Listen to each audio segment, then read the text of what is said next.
And good morning, everyone. It is a Saturday, August 23rd, 2025. Good old 710 KNUS. Weather goes like this: 79, scattered storms coming in. This is all welcome relief. 78 on Sunday, showers again. Monday, heavy rain, 71. Tuesday, staying cold and wet. It's all good stuff. 77 Wednesday, Thursday, and Friday just runs itself out. We have, I think, an excellent show. Sitting with me this morning, we grew up together and then were apart for so many years.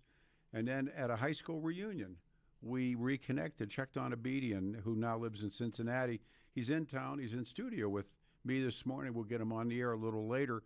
And then coming up, Keith Ball. And this is one of those histories of, and if you're an outlaw biker, I love what's all that's about. And remember Easyriders Magazine. And the history of Easyriders Magazine, we all read it, and it was the Outlaw Biker Mag. And Keith Ball was one of the early prominent figures in putting it all together. They're bringing it back, and they're going to take it back. In 2020, they ceased publication, and the Easyriders brand was acquired in a clothing industry. I mean, on and on and on and on. It's not the same thing that happened to Von Dutch. Long story short, this guy is remarkable. He's got quite a history, quite a life, and the Easyriders. He was the founding editor of Easyriders Mag, and anybody remembers Easyriders. I was a big fan of Easyriders. So the Bandit, he's known as Keith Ball. And then the part of the show this morning that we've really been doing a lot of work on, the attention was brought to me about a high school teacher named Corey McNellis. And he was pretty high up in the administration at Ponderosa High School. I'm naming the school because he will name it. And Ponderosa's in Parker. And he voiced an objection to the school putting on a play about Matthew Shepard. And it's called the Laramie Project. And he claims, now I don't know this, but he'll be with us, that he was fired from the school and his career was destroyed. And I've had a lot of conversations with people that are involved in administrations, but certainly the truth about America's most famous gay hate murder, and along comes, and we could not get Stephen Jimenez. I think we can get him next week, and next week we're going to take on John Ramsey again. What's this crime con thing? But Jimenez is really another remarkable guy. He was award-winning writer and television producer, and he went to Laramie to gather material for a screenplay about the case. And he was convinced that Matthew died at the hands of these homophobes, and he starts to discover the truth about Matthew Shepard. Jimenez found that Matthew was addicted to and dealing crystal meth and dabbled in heroin. He took a lot of sexual risks.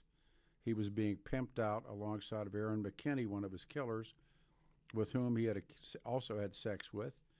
He was HIV positive at the time of his death, and there's a lot of stories.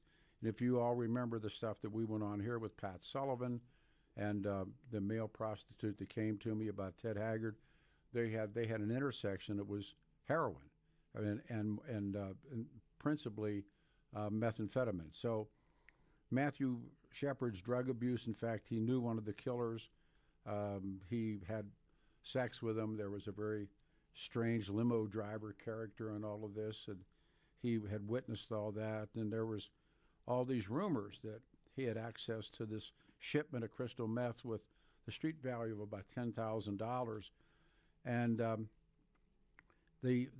course, I brought all the stacks in of what was said and done at the time when Bill Clinton was president. And so the story is that somewhere in time, Matthew Shepard fell from being a grade A student to a drug-addicted prostitute who died with danger. And so Laramie is considered the most liberal town in Wyoming, and of course they took heat. But on the evening of 6 October 1998, Matthew Shepard went into the Fireside Bar, a local hangout. This supposedly, gay friendly. It was karaoke night, and the locals were there, and Russell Henderson and Aaron McKinney, who are the killers, arrived, and the three guys talked, and it was a meth deal, $10,000 meth deal, and they get in a truck that was owned by McKinney's father, and in the truck Matthew was robbed,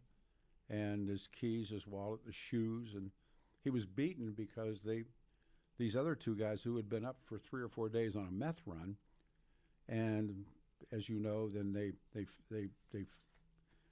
don't kill him right away. He's found, and 3 or 4 days later, he dies. But his killer, Aaron McKinney, and Matthew Shepard had a friendship, and they were involved sexually. They bought and sold drugs from each other.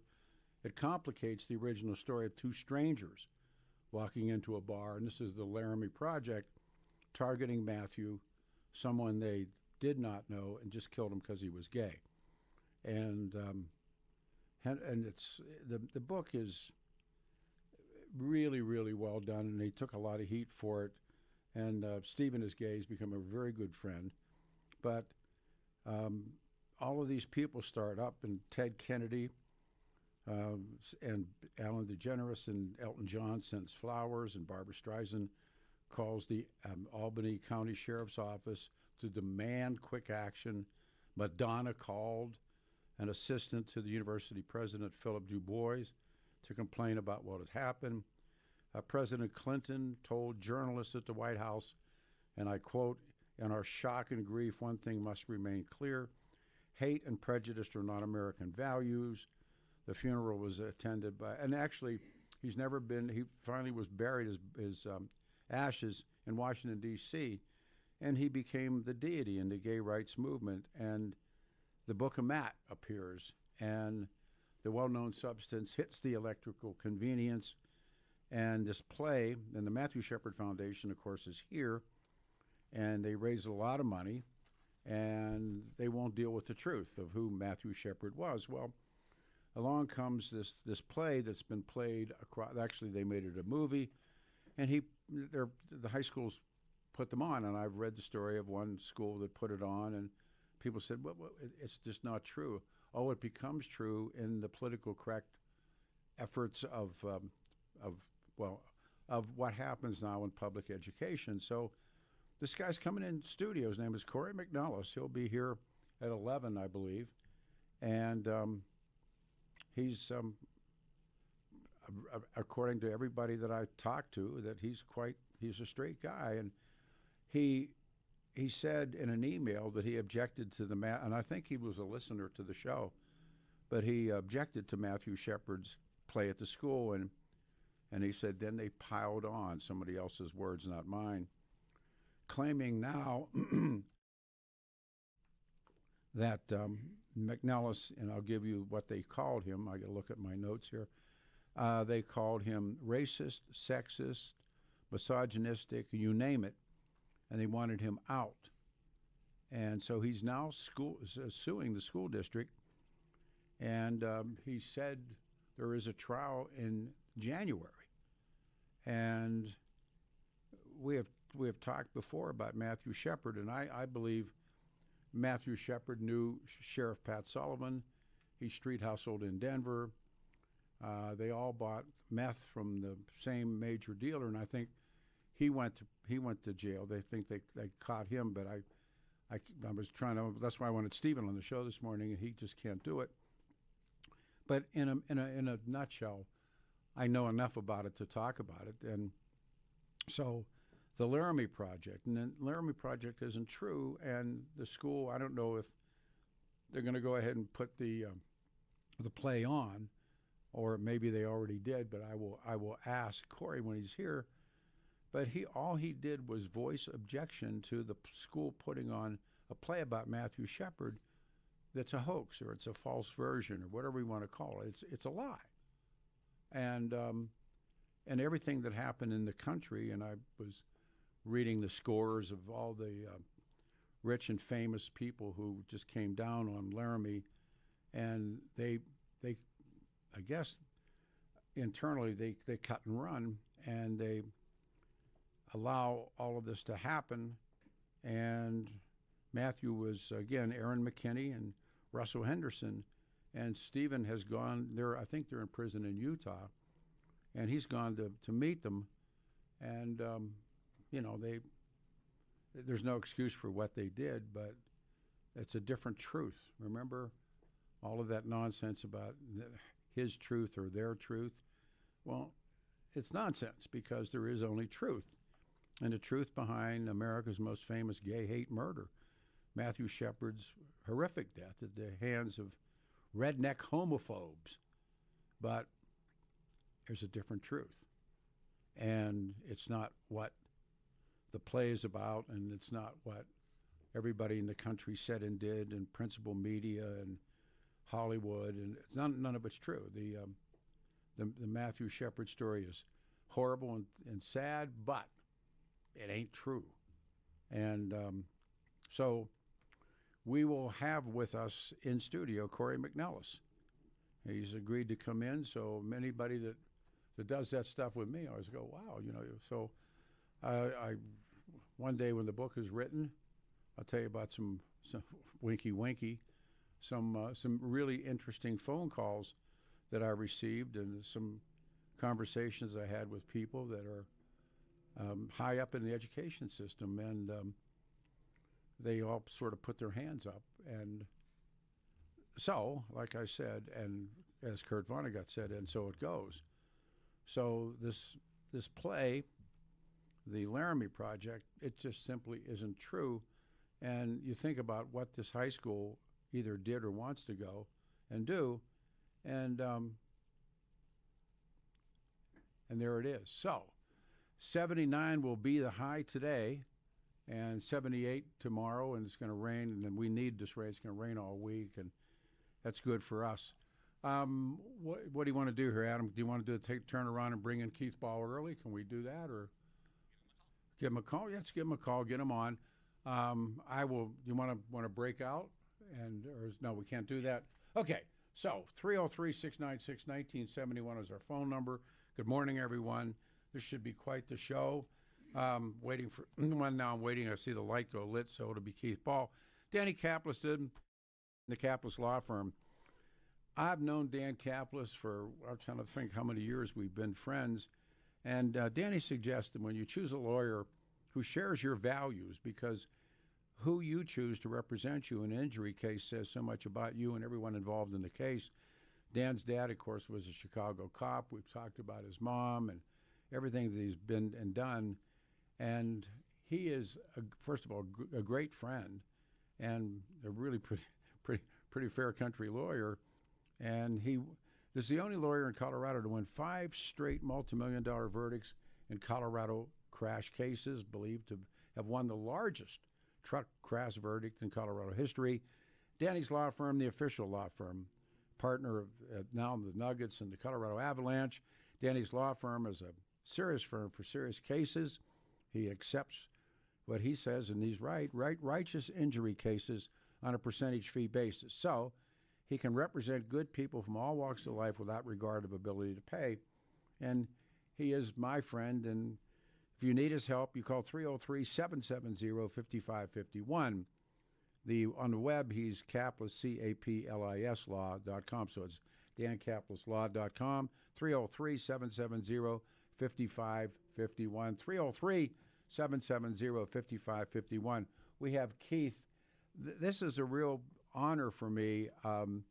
As I mentioned, I met, we were at 2 different events at Sturgis together, and everybody in this business that knows stuff knows the name Keith Ball, the Bandit. Keith, welcome to the show this morning. Thank you for doing it, and thank you and welcome here. Oh, thanks very much, Peter. No, I think it's big time. I've been talking to people all week. I open with, did you ever read Easyriders Magazine? And everybody goes, no, it's for real. And yeah. What year was Easyriders first published? 1971. Who came together to do that? Because it really is like the I don't know, the outlaw bikers, the motorcycle culture. How best do you describe it? You know, that's a good question. It was it was the first lifestyle magazine that, in fact, Lou Kimsey, it was made up of Lou Kimsey, Mill Blair, and Joe Teresi. Mill Blair and Joe Teresi owned Jammer Cycle. Lou Kimsey had been in publishing for a while, and he was the art director of Big Bike magazine, which was mostly a tech magazine. And so together they decided to start Easyriders as a lifestyle publication. And meaning it wasn't just about tech or building a bike, it was about the lifestyle. Yes. It was about the rides, it was about the people, it was about the action, it was about the conflicts, it was about the freedom to keep the whole industry alive. I've got a great story about that. Please go. Please. Yeah. Tell us. Okay. So right about that time, the government decided they were going to restrict custom motorcycles because the industry was just starting. So they wanted to restrict how long the front ends could be, restrict frame modifications. And Joe Teresi and Mill Blair, they were building Springer front ends. And they were building frames with D&D. And at first their company's name was D&D Distributors. Anyway, they're building these products. They were almost some of the very first custom frames you could buy. So they had a meeting with the head of the DOT, and they came out to Los Angeles, and they went to some kind of facility, and they took 2 or 3 of their bikes, and they tested them, and basically discovered that a raked bike can actually handle better than a stock bike, and there really were no negative side effects to customizing your motorcycle.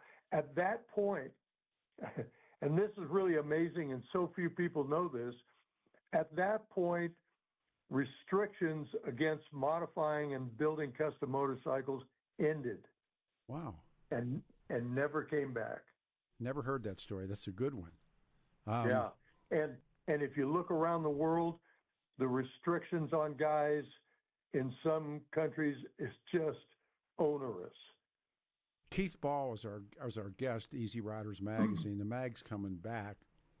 I say this with all this respect I have. I absolutely love all of this, and here's what's happened right now. We got like 60 seconds to a break before we really get into what we're doing. Keith, you got time? I can put you on hold and bring you back. We'll take a pause. Absolutely. All right, we put him up on hold if you would, Adam. All right, 303-696-1971. I'm really looking forward to this. And then coming up, Corey McNellis will be with us, the Laramie Project. One of my wonderful friends, Chuck Donabedian, is in studio. It's going to be 79 for a high today. Adam, it's all yours. We return right after this.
August 2025, 79 and scattered storms, 78 tomorrow, PM showers. Studio coming up, Corey McNellis on the Laramie Project. Our guest, the one, the only, the Bandit, Keith Ball, a prominent figure in the Easyriders Magazine. How did they find, Keith, how did they find you, or how did you find them when they first started publishing the mag? Well, it's so interesting, you know, and all this kind of stuff that happens in life, if you're open to it, is just amazing. Okay, so I grew up in Long Beach, California. They started publishing the magazine in an apartment in Seal Beach, 5 miles away. At the time, I was in North Long Beach living in a duplex with a single car garage. I was helping guys build bikes. I had just been back from Vietnam. I was going to college on the GI Bill, and this magazine pops into my view, and it's called Easyriders, and I looked at it, and I thought, well, you know, I'm helping this friend, a high school buddy of mine, build a knucklehead, which were built from 1936 to 1947, and I thought, well, you know, I'll write a little postcard to the publisher and see if he might want to come and take a look at it. So all these fortunate things were happening all at the same time. Brad lived in his folks' home in Naples, which was only a couple of miles from Seal Beach. Lou Kimsey drove over and met with us, fell in love with my motorcycle, which was a rat bike, agreed to shoot the bikes for this new magazine. I met him in the oil fields in Seal Beach, and we talked. And at the time, I was working part-time in a bike shop, and I told him that I wasn't happy with the way the owners treated the customers. And he said, well, why didn't you come to my office? So I went down to his office, and he sort of explained to me what they were doing, and that they were starting a motorcycle rights organization. And he offered me the job for $50 a week to be the manager of a bake.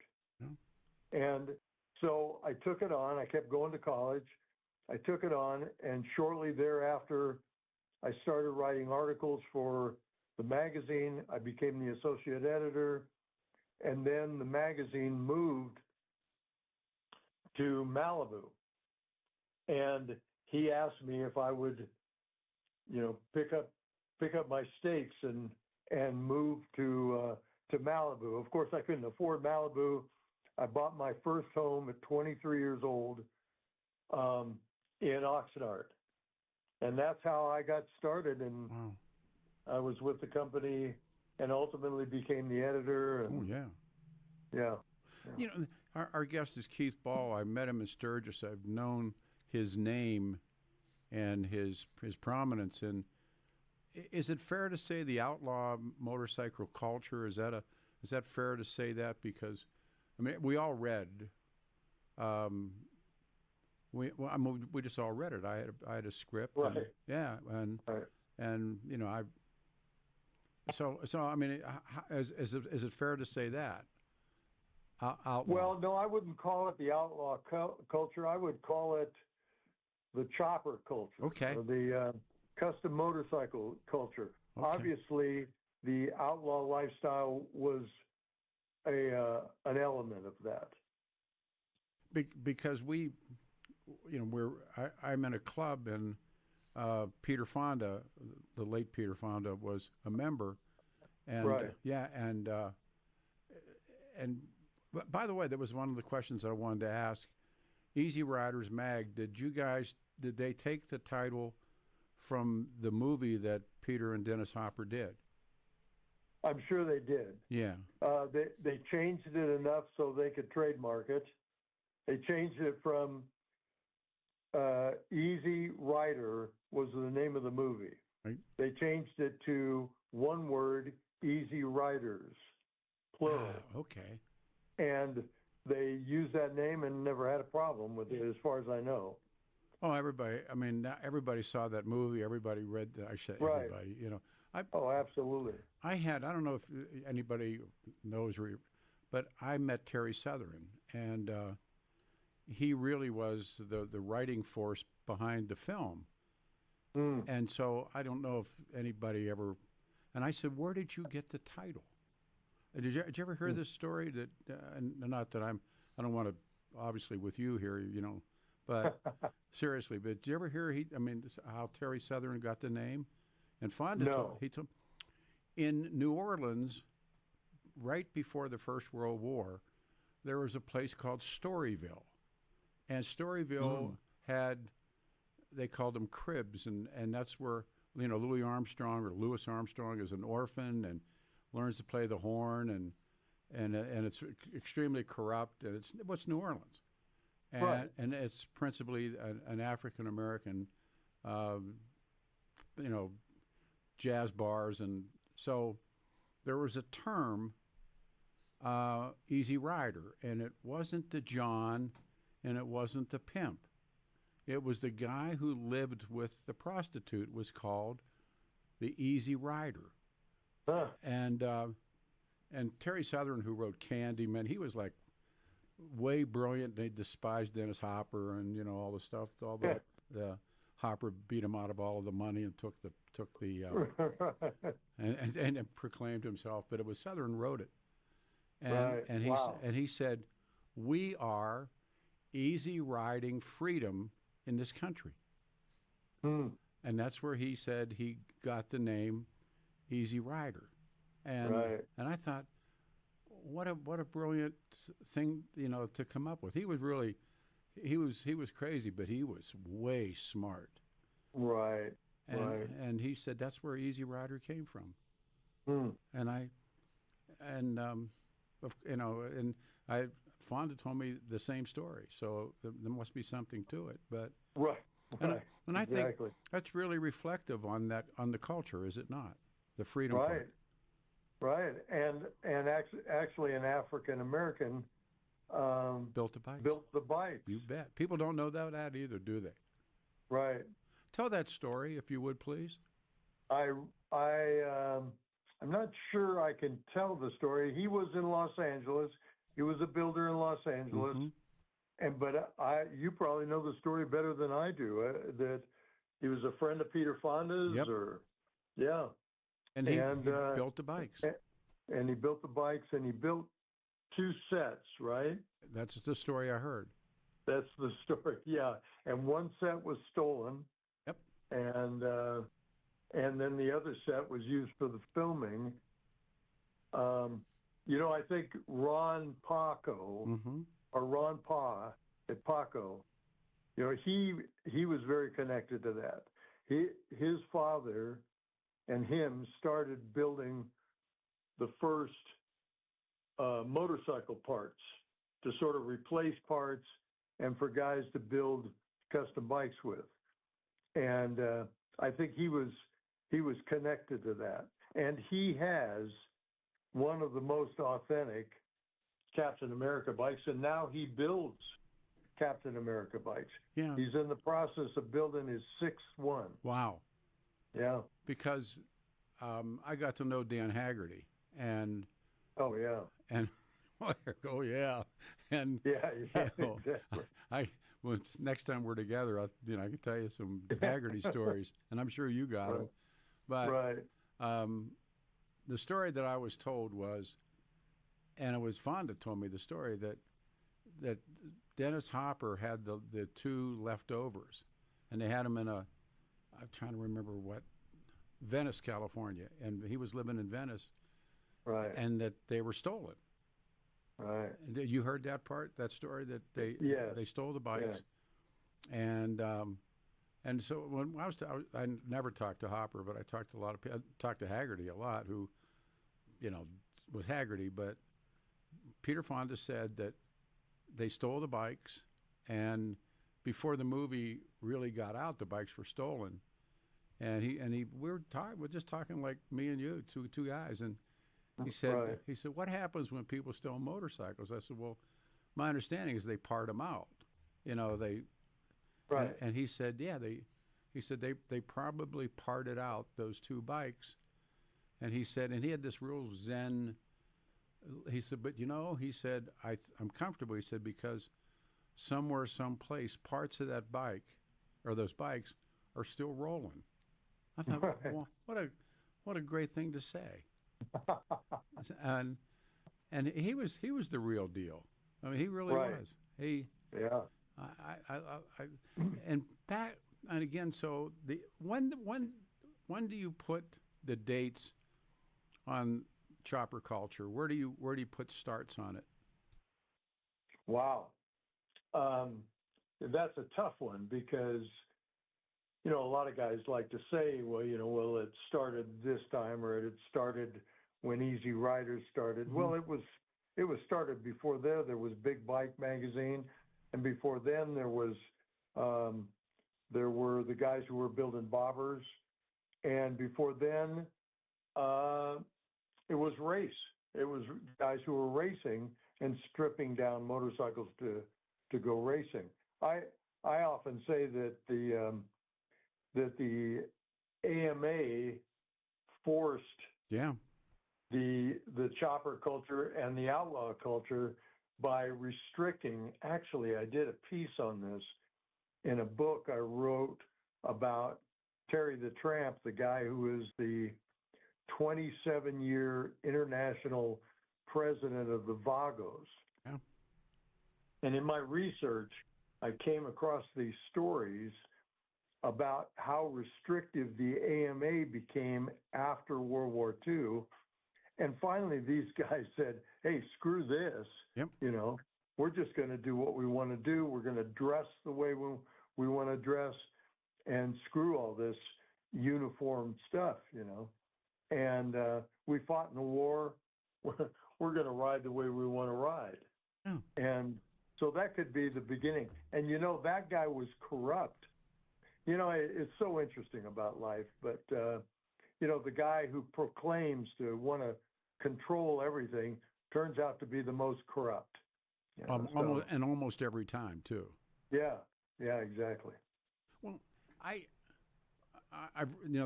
as a geek about this, is when Brando, they make the film, The Wild One, and right. and I guess it's about Hollister. Most people, right. They knocked off Hollister, right? Or they right. And even that was a setup, wasn't it? The picture and they took the guy and they put the beer bottles around his bike, and it was. Oh, yeah. Tell that story too, because that's the infamous picture. Yeah. Well, that was a setup.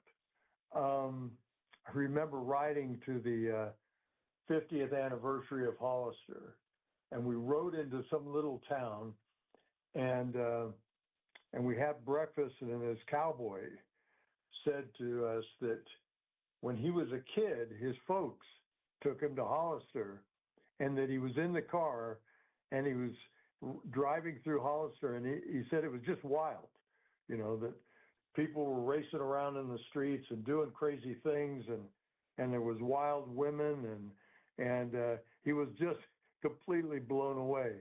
And but actually, that Life magazine story was posed. Yeah. The guy on that motorcycle didn't own that motorcycle.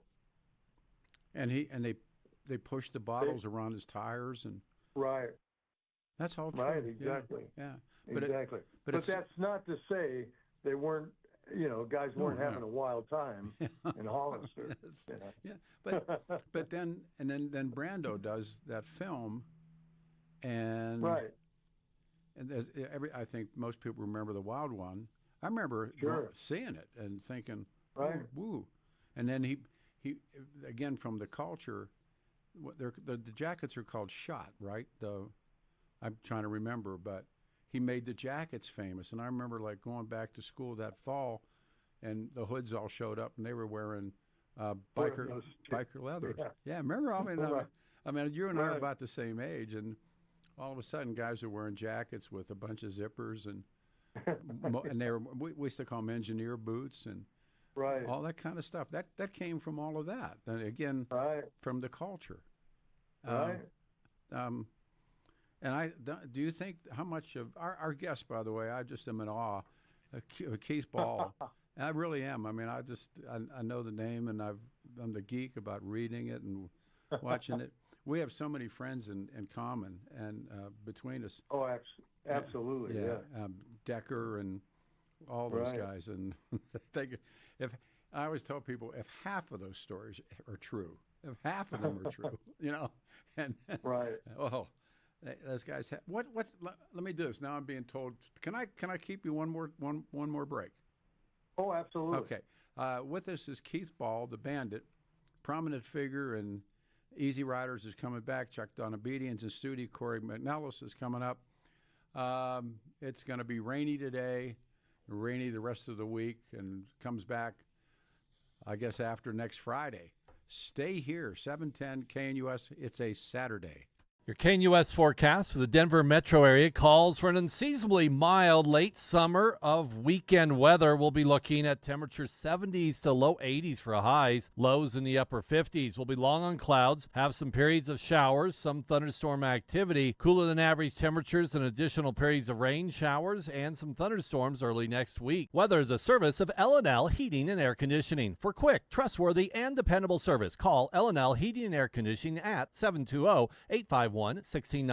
Visit them online at bestdenverhvac.com. That's bestdenverhvac.com. You'll be comfortable with L&L. I'm meteorologist Mark Huer in the 710 KNUS Weather Center. Wake up, Denver. There's no better place to start your morning than IHOP, where the pancakes are fluffy, the coffee is hot, and the smiles are endless.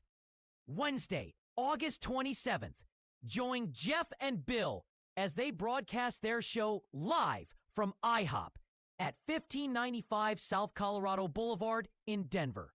You're officially invited to be part of the excitement. Come grab your favorite breakfast and watch the Jeff and Bill show in action from 6 to 10 a.m.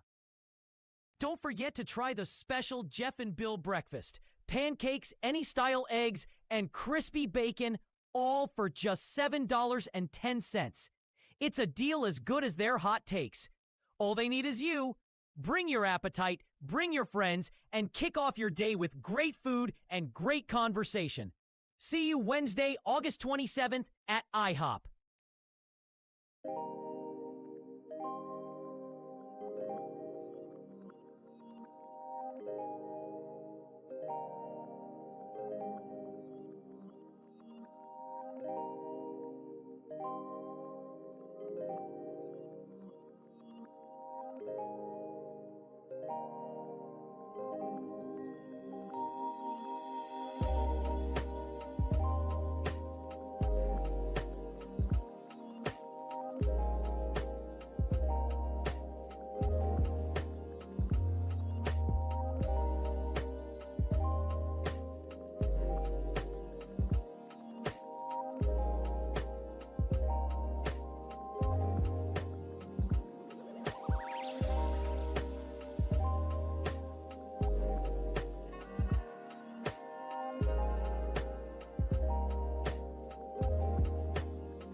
Saturday morning, everyone, the 23rd of August, 2025, 710 KNUS.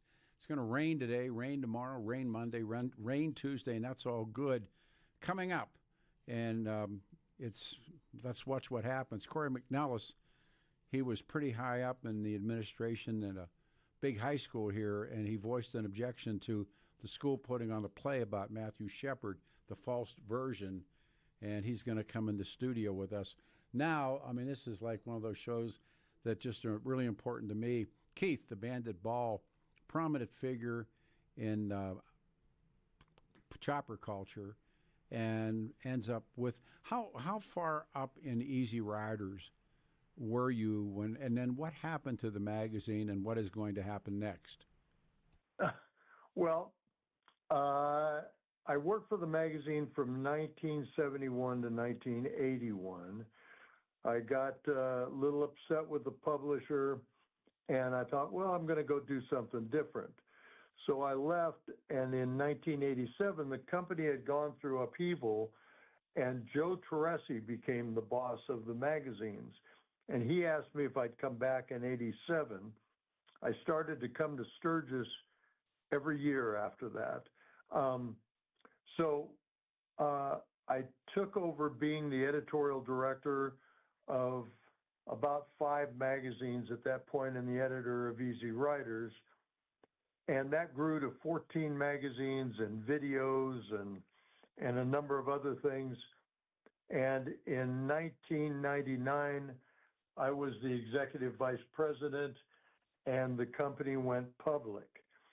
I smelled troubled waters ahead, and I resigned.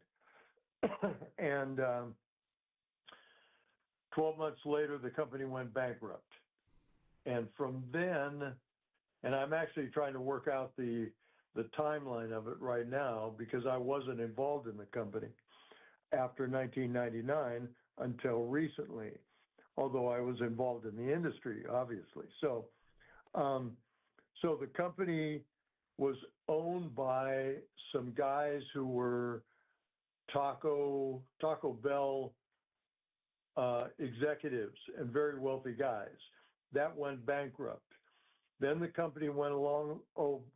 Joe bought it out of bankruptcy and got it going again. And then a guy named Pepper bought the company. And I think that only lasted maybe 2 years. And that failed. And then another guy, Ray Pelosi, bought the company. And he had it for a couple of years. And it failed. And then another group came along. Wow. And these guys were the worst of the worst.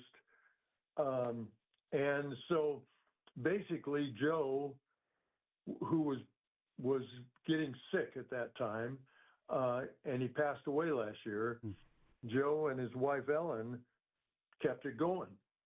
And when I found out about how much trouble it was in, I started to try to help Ellen, do something with the company, maybe move it into another publishing entity that would be able to sustain it. And I tried 3 different groups, and they, no fault to anybody, it just didn't work out. And so this last year, Joe passed away. Ellen was sort of getting it toward the end of her ability to keep it going, and I made an offer, and we're sort of in escrow on the offer. A couple of weeks from now, we may be having a Streamliner party. Oh man! Because I moved the Easyriders Streamliner to the Sturgis Motorcycle Museum, and when we have that party, that might also be a signing party. Man, where we sign the documents and I take over the company. Wow. So it's, you can imagine. Keith, did it lose its way? I mean, when I was reading it, in the 70s, and it was raw, and I was drawn to that.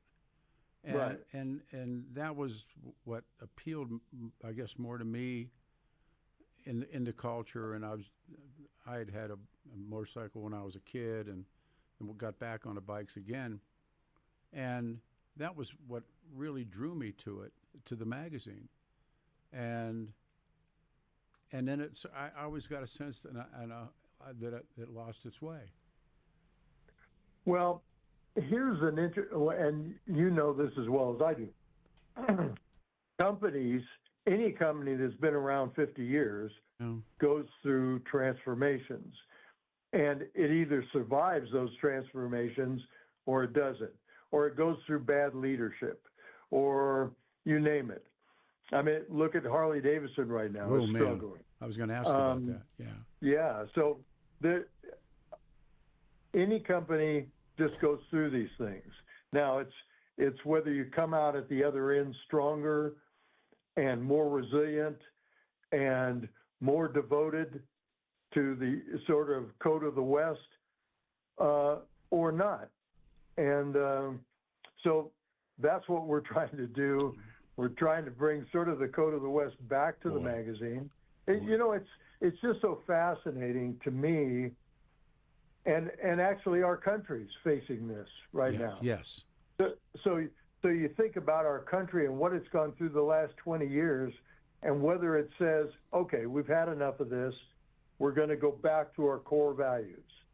And then you take a look at Harley Davidson, what it's gone through, and whether it's going to have the guts to say, we're going to go back to the core values. Yeah. We're going to support the riders who made us strong, and we're going to move on to the next 50 years. And I'm up against the same issues, the same challenges with Easyriders. To me, it's a brand, it's an iconic brand that can't go away. It represents so much to so many riders. Oh, man. It's just no way we're going to let this slip away. I mean, that's music to the ears of guys that, came into the motorcycle culture with that magazine. And Keith, that's great. One more. I'm a huge fan of David Mann. You knew David Mann? Absolutely. Someone once said, David Mann painted what he lived. Does that hold up? Absolutely. Absolutely. David Mann was just a cool guy. David Mann was a party animal.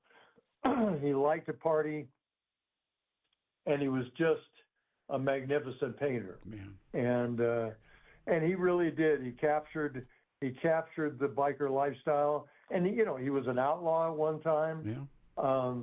He had sort of been involved in every aspect of things that went along, and actually Dave Mann and I would collaborate on some of his illustrations. I've been told that. Yeah.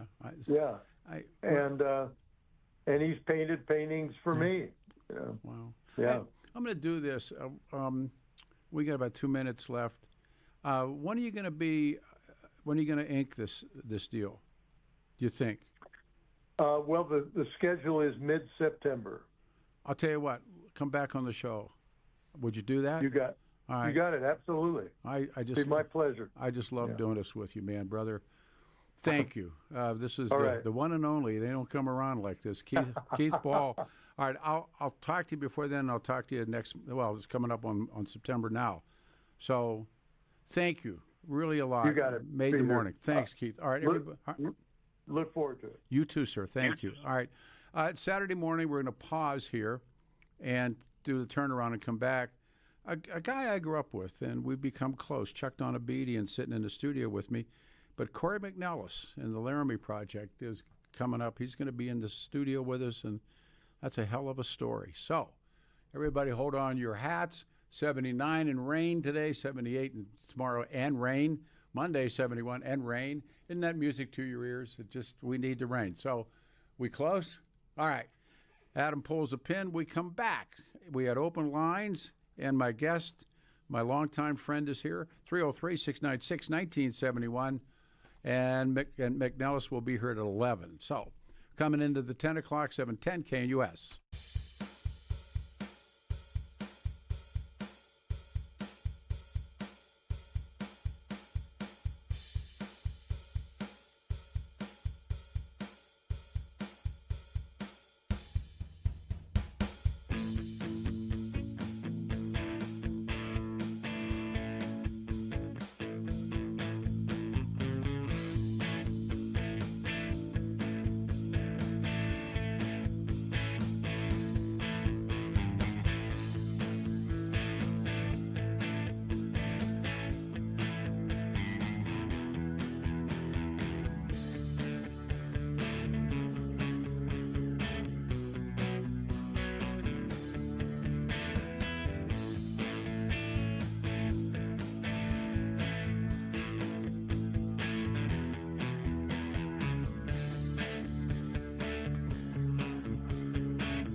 Good morning again, everyone. Saturday, 23rd August, 2025.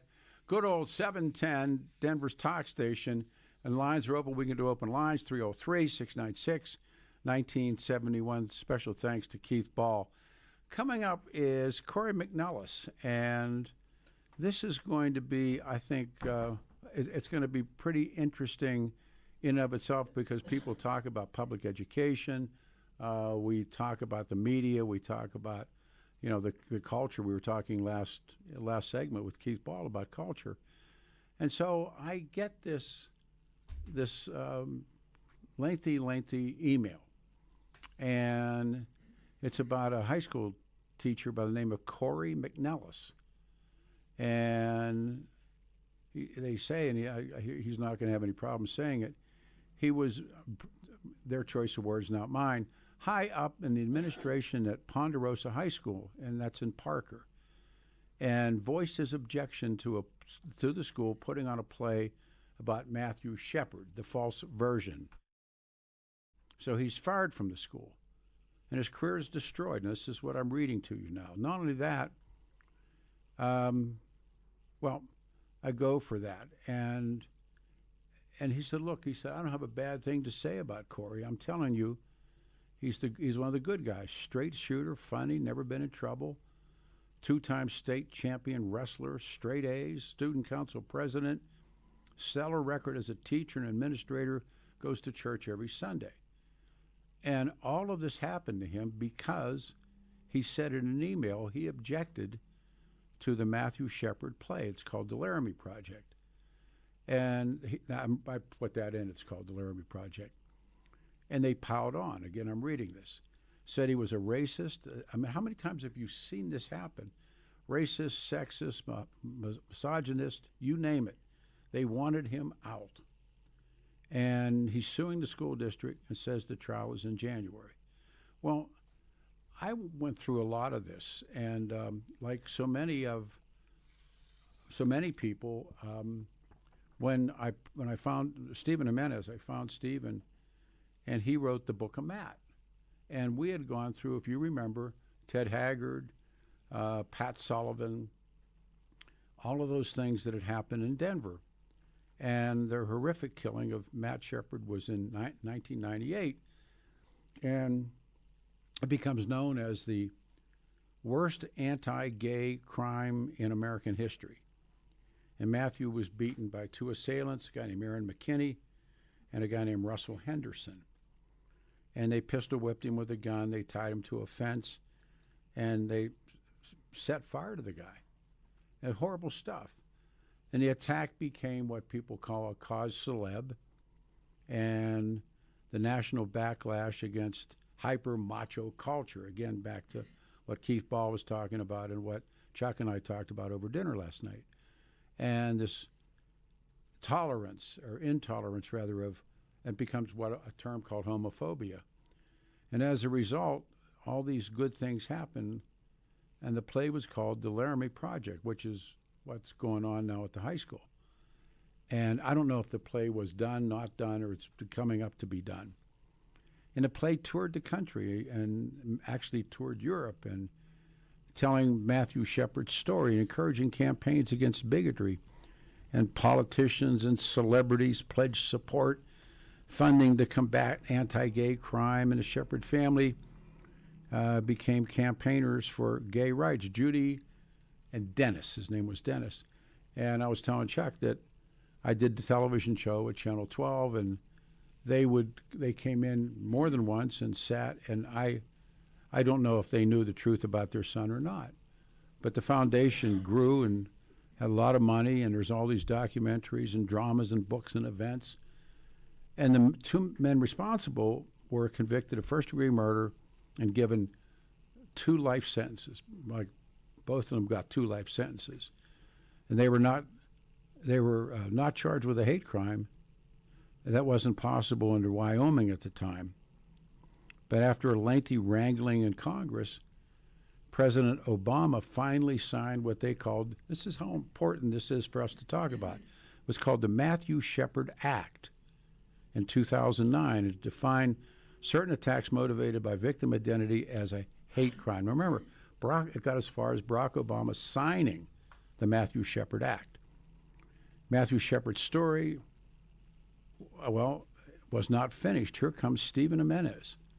And Stephen and he's a good friend, he spent 13 years interviewing more than 100 people with connections to the case. And his conclusion, and we'll go to the phones, his conclusion outlined and it became the Book of Matt. And the subtitle was The Hidden Truth About Matthew Shepard. And this grotesque murder, he said, look, it wasn't a hate crime, but he blamed it on crystal meth, the drug that was flooding Denver at the time. And that's when we talked about Ted Haggard and Pat Sullivan. Remember all those stories? And the theory will cause Stephen a lot of anger. And, of course, I got caught up in that, people coming at us. And Jimenez got charged with stuff, but the people objected to the book. And briefly, then, like I said, we'll go to the phones. Jimenez had no intention, really. All he wanted to do, he's an award-winning guy, TV producer, and he was looking for background material. And all of a sudden, he starts realizing he finds that Matthew was addicted, dealing crystal meth, had dabbled in heroin. He also took significant sexual risks, meaning he was pimped out alongside of Aaron McKinney. This goes back to Pat Sullivan. I think there was a tie. And one of the killers whom he had occasional sex with, he was HIV positive and all kinds of other stuff that goes with it. I remember Stephen saying, this doesn't make him the perfect poster boy for the gay rights movement. And so when they start to talk, and then this play exists, and anyhow, Matthew is not who you think he is. And as we were mentioning, all of these celebrities and politicians, and they all get involved in it, and from Ted Kennedy to Barbara Streisand, and it is what it is. So we'll go to the phones. This is Don in Lakewood. Hey, Don, thanks for calling the show. Good morning. Thank you. Hey, good morning, Pete. Morning. So the Shepard story, years ago when I was listening to you and you first brought Jimenez on, I immediately got a hold of the book. I'm still appalled at the deception that this has caused, and your guest coming up to have lost his job over a lie. But you try to Google any of this, Can't find. Yeah, it's just all BS. There's one reference to Steve about his book, but it doesn't say anything other than this is kind of intriguing and some different points. Yeah. These people are just so damn corrupt, man. The kids in this country don't stand a chance. They just don't. That's what Chuck and I were talking about last night. I'll pull them in here to this, but when Bonnewell? yeah, well, a friend of mine I grew up with is sitting in the studio with me this morning, but this McNellis story, that just he voices his objection to the play because I think he was a listener to the show. The guy who contacted me clearly was a listener and learned about Matthew Shepard from the radio show, and he was. When you read that there's something called the Matthew Shepard Act, I was reading this the night before last, getting ready for the show, that was signed by Barack Obama. That's a lie. I mean, I'm not denying or defending anybody, but Barbara Streisand and Madonna and Ted Kennedy and all of these people. Oh, all of them. Yeah, all of them jumped in and you know, and the Denver Post plays out in this pretty strong too when you read the Jimenez's book, and you know they just got away with it. And here's this poor McNellis character who I'm going to meet here in an hour. We're all going to meet him, and he said, "Wait a minute, that's not true." What do? They don't change that. They fire him. And does he have grounds for a lawsuit? Well, he's suing. I'm told he's suing. So let's wait for him to say. But it's this idea: instead of building a bridge, you trying to lower the river. You can't lower the river, so build the bridge. Well, these guys are lowering the river, And Matthew Shepard is anything but, or was anything but, who they said he was. And let me read you some of the stuff that I came across. 5 days after the attack, 12 October, Matthew died. 14 October, a celebrity vigil was held on the steps of the United States Capitol. There's Ted Kennedy, Ellen DeGeneres, Elton John sends flowers, Barbara Streisand calls the Albany County Sheriff's Office, Barbara Streisand, to demand quick action. But Donna calls. I mean, Bill Clinton told journalists about all this stuff. Then later, Barack Obama signs they call it the Matthew Shepard Act. None of that, Don. None of it is based in truth. It's just an amazing story. Yeah. So, quick question. I don't know if he can do this or not, but if he starts a GoFundMe page, I'd definitely send some shekels to him. I'd love to see this truth exposed. I don't know if he can do that on the air or not, but this is one of those things that really has been in my gut crawl for a long time. Yeah. Just the bold and the influence it's had on all these people. Periodically, I'll ask people, "You ever heard of Matthew Shepard?" "Oh yeah, wasn't he that gay kid that got killed by them? Those homophobes?" And this is what they come up with. It's nuts. Yeah, well, absolutely insane. And that's the part that, to me, they won't rescind. And once, what did Grace Slick say? When the truth is found to be lies, something inside you dies. And all the joy within. Yeah. All the joy within you dies. You know the song. Want somebody to love. Yeah, that's Grace. Hey, did you read Mother Mirtha? Yes, I did. I just got it. Well, you want to talk about some Easyriders stuff? If we weren't on the air, I'll tell you about one. I watched a friend of mine at breakfast where he just fell over in the chair laughing. You remember the want ads and all the personal stuff that would be in the back of that mag, and it was just great stuff. And that was in the 70s. I haven't seen a copy of that in forever. So it just cracked me up when you have this guy on. I'm thinking, oh, Mother Mirtha. Well, I tell you, Keith Ball he's a legend, and when I met him, I was in awe. I said, "Hey, man, you're Keith Ball," and he's just he's a big guy, but he's just an everyday guy, and he's going to bring the mag back. I bet I got $20 that says he can do it. So we'll see. Tell them to bring Mother in. They'll bring all of that back. Pete. Yo. Pete, great show, man. Let's see what happens. Good talking to you. Have a great weekend. Thank you, man. 303-696-1971. So move up to the microphone. I grew up in right outside of Pittsburgh, a little steel mill town, Verona, Pennsylvania. And in the studio with me this morning and we became we hadn't seen each other in how many years? Probably over 40, I know that. Or 45 years we hadn't seen each other, minimum, more than that. And I went to this reunion, and Chuck was there. And there aren't many guys left that we grew up with. No, there sure aren't. And so he's in town, he's got relatives here. We had dinner last night, and we're going to have a dinner tonight, big dinner, but last night just two guys sitting there talking, and I'm bringing my children. I want my children to meet Chuck, and I always envied you because this is you. Your dad drove. Eventually, I remember your dad drove for the Pepsi truck, didn't he? Right, exactly. I thought you guys were like drinking Pepsi all the time. That's what we were hitting it pretty hard. Yeah, and we. How do you best describe how we grew up?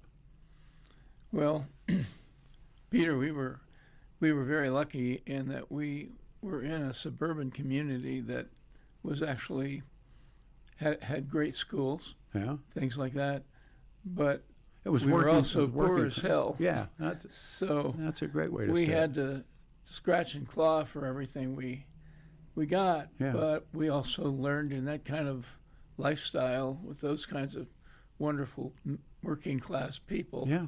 We learned a work ethic too. So No, I say that all the time. I as tough as it was, and there was times, and I'm not playing the violin, but there was times that when I was a little guy, and we lived on the same street that you did, but we were just further. My dad, we had to move a couple times, and but we had the government cheese and that powdered milk and that kind of stuff. I mean, that was, but everybody did. absolutely, a lot of people did, and those who didn't were still not affluent by any means. But I didn't know what. I mean, what I thought was rich. Like I thought when I said, "It's Donabedians, man. They're drinking that Pepsi, you know."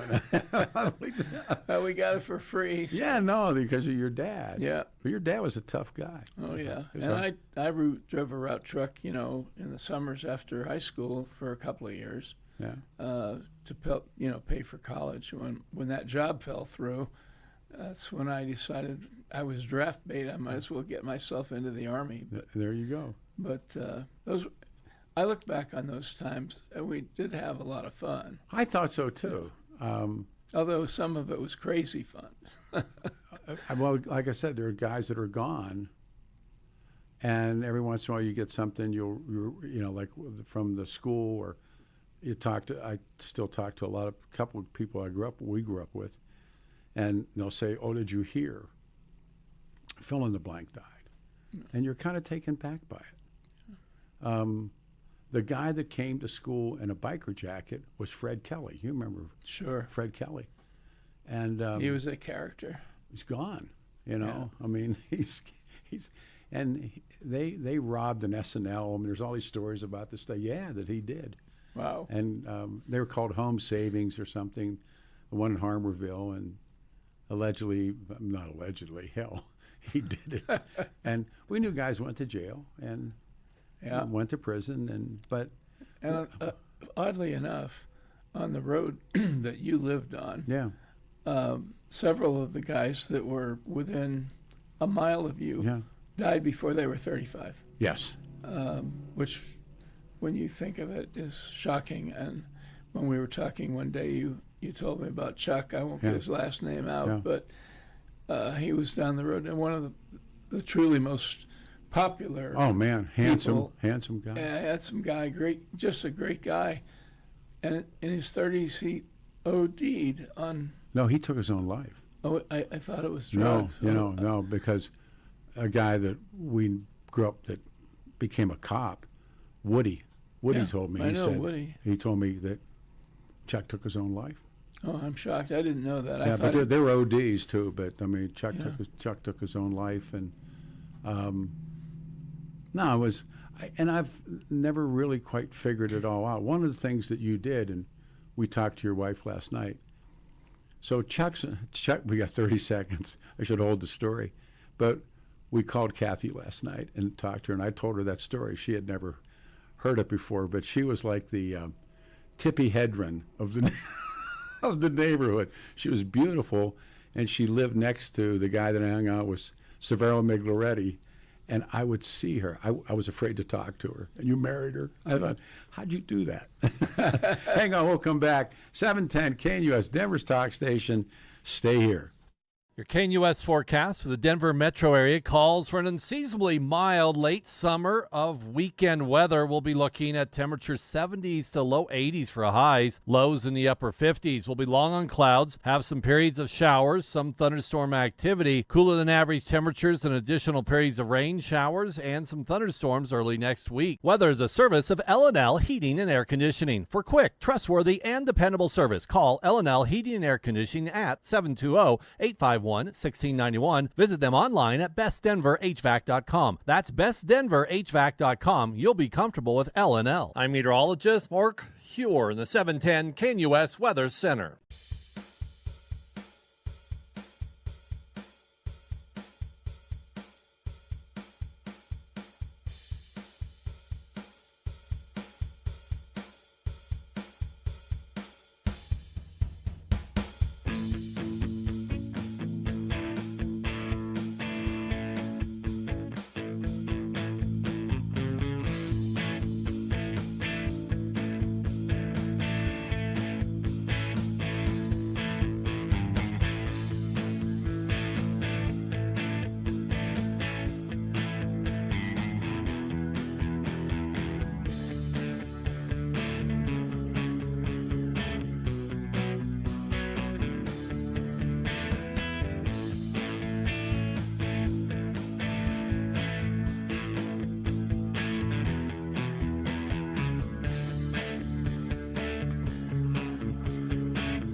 There we go. Saturday morning, everyone. 710 KNUS coming up.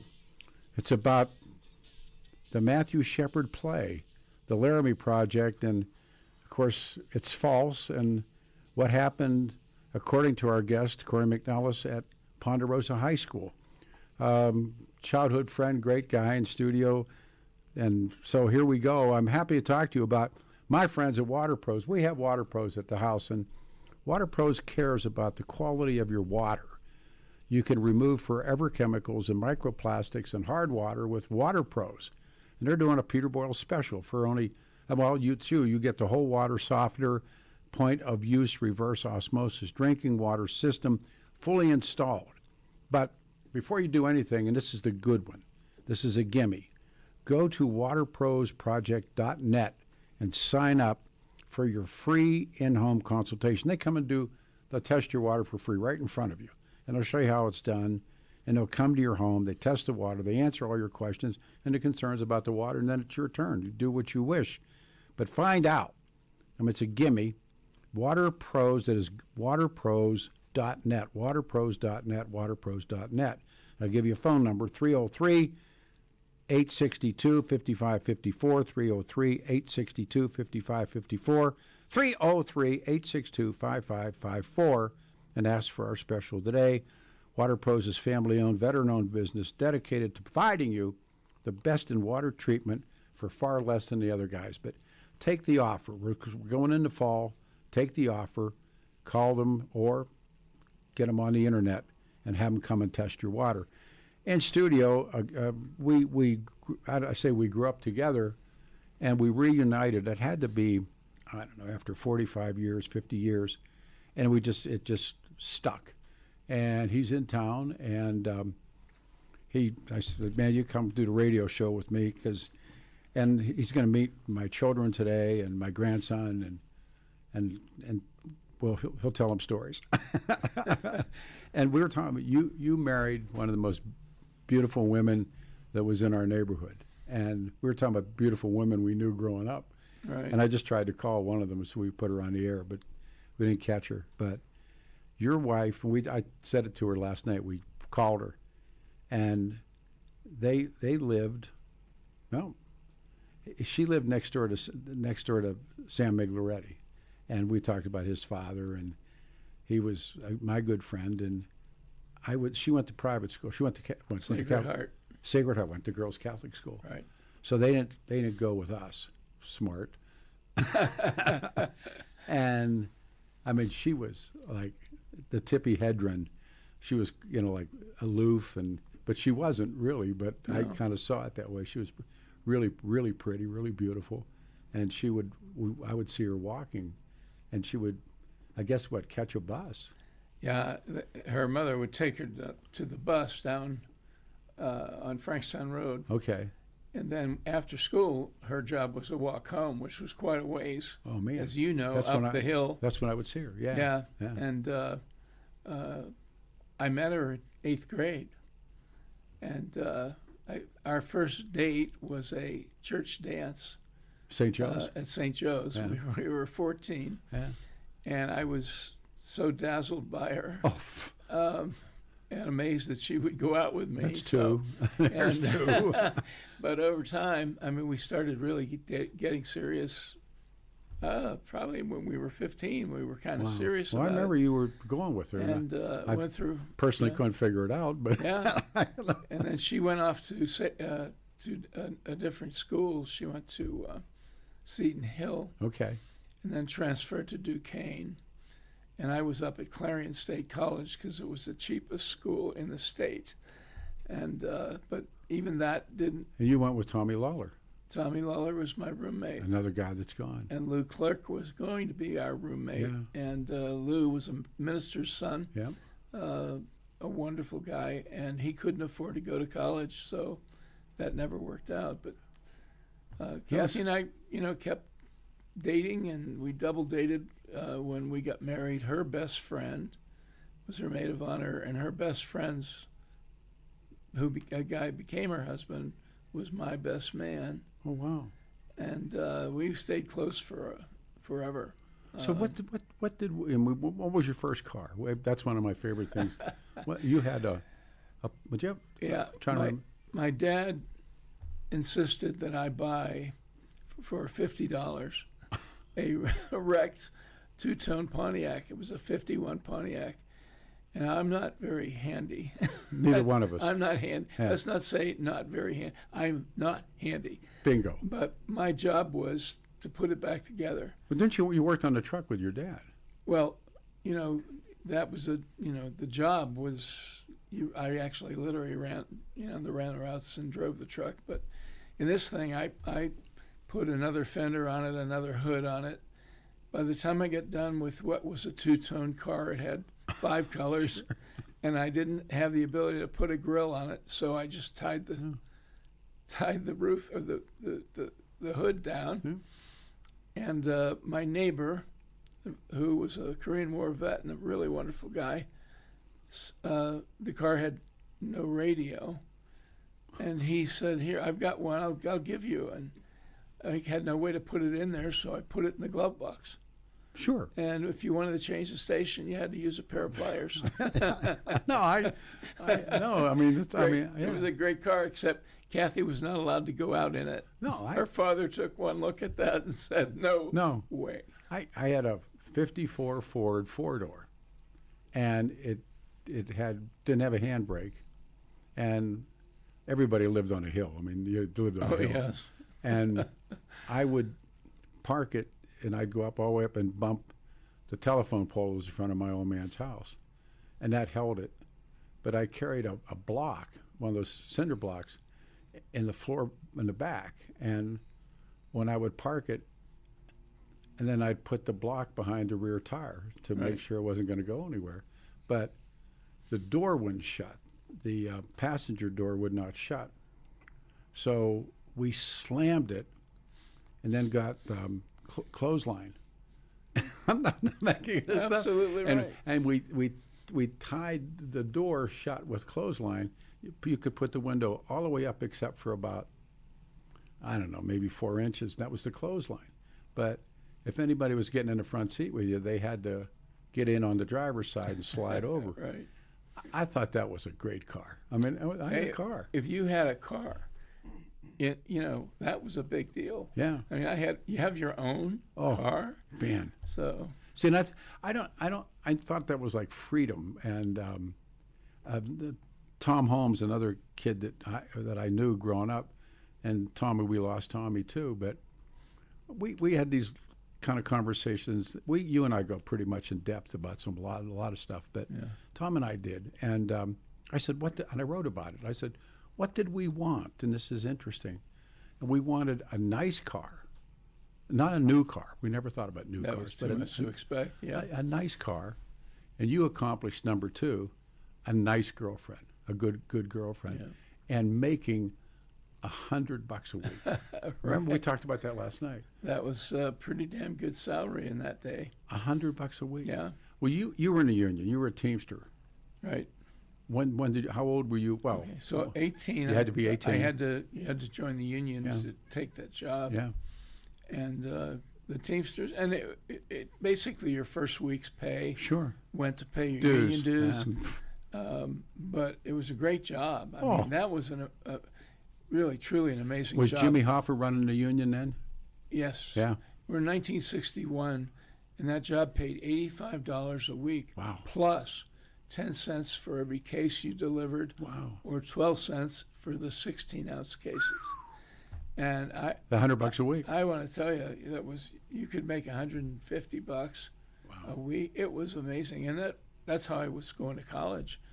Then after a few years, the summer job fell through, and there it was. All right, Chuck, it's 1963. There is a draft, and you don't have a degree and don't have a job. Yeah. Not a hard choice. I'm going to have to go in the Army. Well, I went in the mill right out of high school, and I was 17, and you had to be 18 to be in the union. Yeah. So worked in the yard crew with a lot of foreign nationals, and and so then turned 18, and you could be in a union, but it was and I went up on a furnace, but it was like they wanted, like well, first of all, you had to be in the union. There wasn't a choice. You couldn't have driven without being in the union, could you? Right. No, you couldn't. I remember being out here, and when we were much better shape, I was running, and there was a teacher strike, and the teachers were picketing this school. I won't say which one, but along came a soft drink truck guy, and he drove through the picket line, and we'd have never seen that, would we? No. The union guy would never go through another union line. But I don't know who. This was a teachers' union. I don't know who the guy was, but he had a soft drink. I'm sure, he was in there filling the machines. Yeah. He drove through their picket line. I was stunned. Yeah, that would be a sort of a mortal sin. That's just something you don't do. Were you ever in a strike? No, never. I was in a Wildcat and then it was called a General. The Wildcat was settled fairly quickly. It was some offense, but no. I mean, remember when we were growing up, and I do remember. And I've written about it too. We grew up with kids whose dads were coal miners.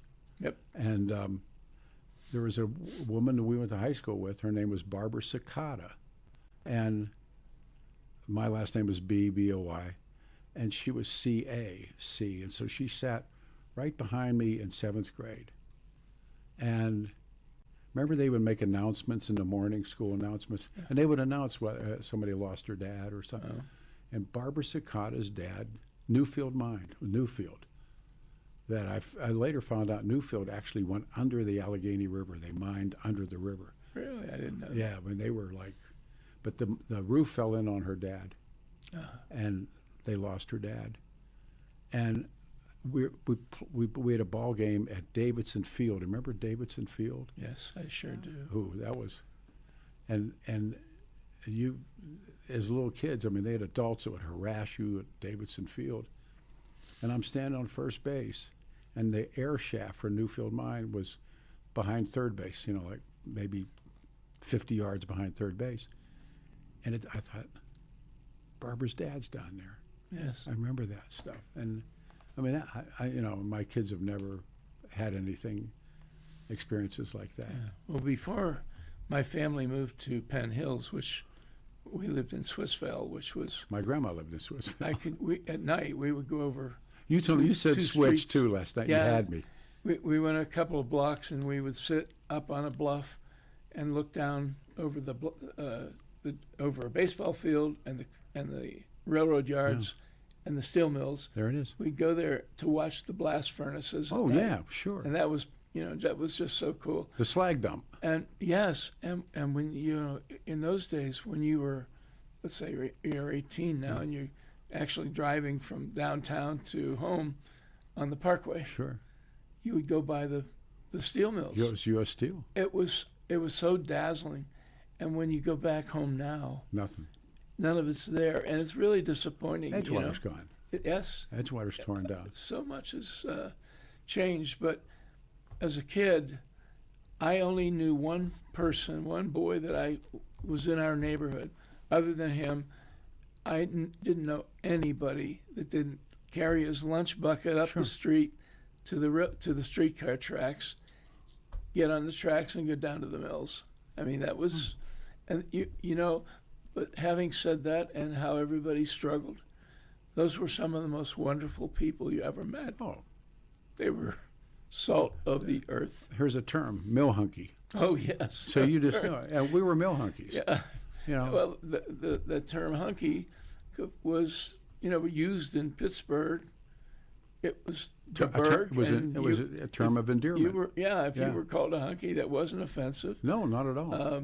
We took pride in it. Yeah, and we were, it was a wonderful place to grow up as a kid. Well, they'd come in. We'll talk about going to the bars, but you hunkies are all sitting in here. Right. And I thought being called a mill hunky was, well, it was a term of endearment. Do you remember skipping school for opening day and going down to to the Steelers. Yeah. Or Well, the, no, going to Pirates. The Pirates game. Oh, yeah. You skip school. Well, hunting season was, Oh yeah. that was, his grandma died. And we used to do that, or go down to a baseball game because it was dirt cheap. You Sure, get in the yeah, bleachers, yeah. you know. And there was the museum, Carnegie Museum, Yep. right there. And we would go over, and we were all fascinated by the Indian exhibit, Yes. you know, and the dinosaurs. Yeah, yeah. And growing up, I always figured every city had a place like that. They don't, and that was a wonderful thing as a kid. The Carnegie Libraries, I think, saved me. Yeah. I really. Here's the music. Stay here. There's Chuck Donabedian. Coming up in studio, the teacher, Corey McNellis, who lost his job at Ponderosa because, according to him, he objected to the play about Matthew Shepard. It's a Saturday morning. Hang on. Wake up, Denver. There's no better place to start your morning than IHOP, where the pancakes are fluffy, the coffee is hot, and the smiles are endless. Wednesday, August 27th, join Jeff and Bill as they broadcast their show live from IHOP at 1595 South Colorado Boulevard in Denver. You're officially invited to be part of the excitement. Come grab your favorite breakfast and watch the Jeff and Bill show in action from 6 to 10 a.m. Don't forget to try the special Jeff and Bill breakfast. Pancakes, any style eggs, and crispy bacon, all for just $7.10. It's a deal as good as their hot takes. All they need is you. Bring your appetite, bring your friends, and kick off your day with great food and great conversation. See you Wednesday, August 27th at IHOP.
Better believe it. All right, Corey is here. Corey McNellis, the teacher, is here. Be joining us in just a few minutes about what happened to him because he voiced objections to the school putting on a play about Matthew Shepard. Good morning, everyone. It's a Saturday, and it's going to be rainy, but we sure need it. So that's all good stuff as well. Sitting in studio with me is the one, the only Chuck Donabedian.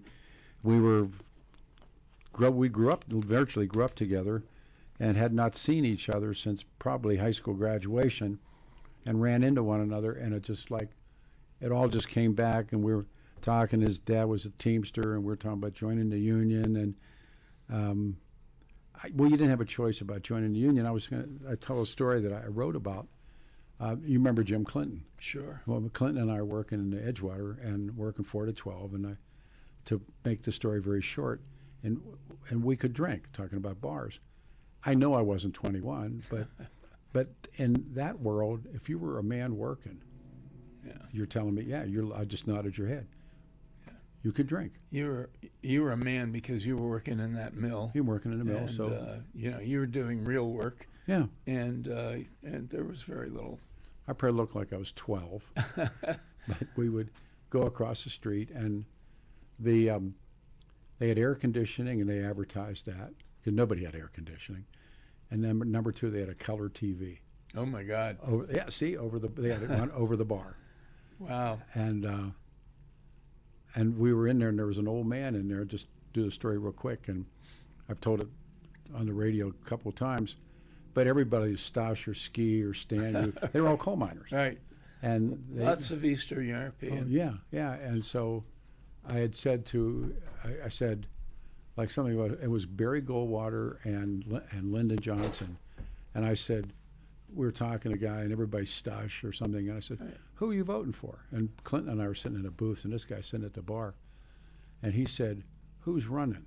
a true story. And I said, I'm thinking, you dumb da-da-da. And he said, my president is John L. Lewis.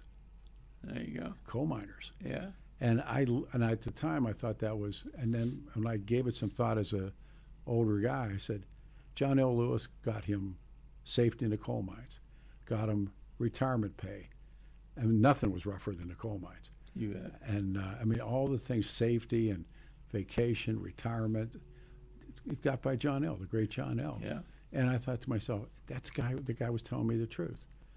John L. did more for him and his family than any president.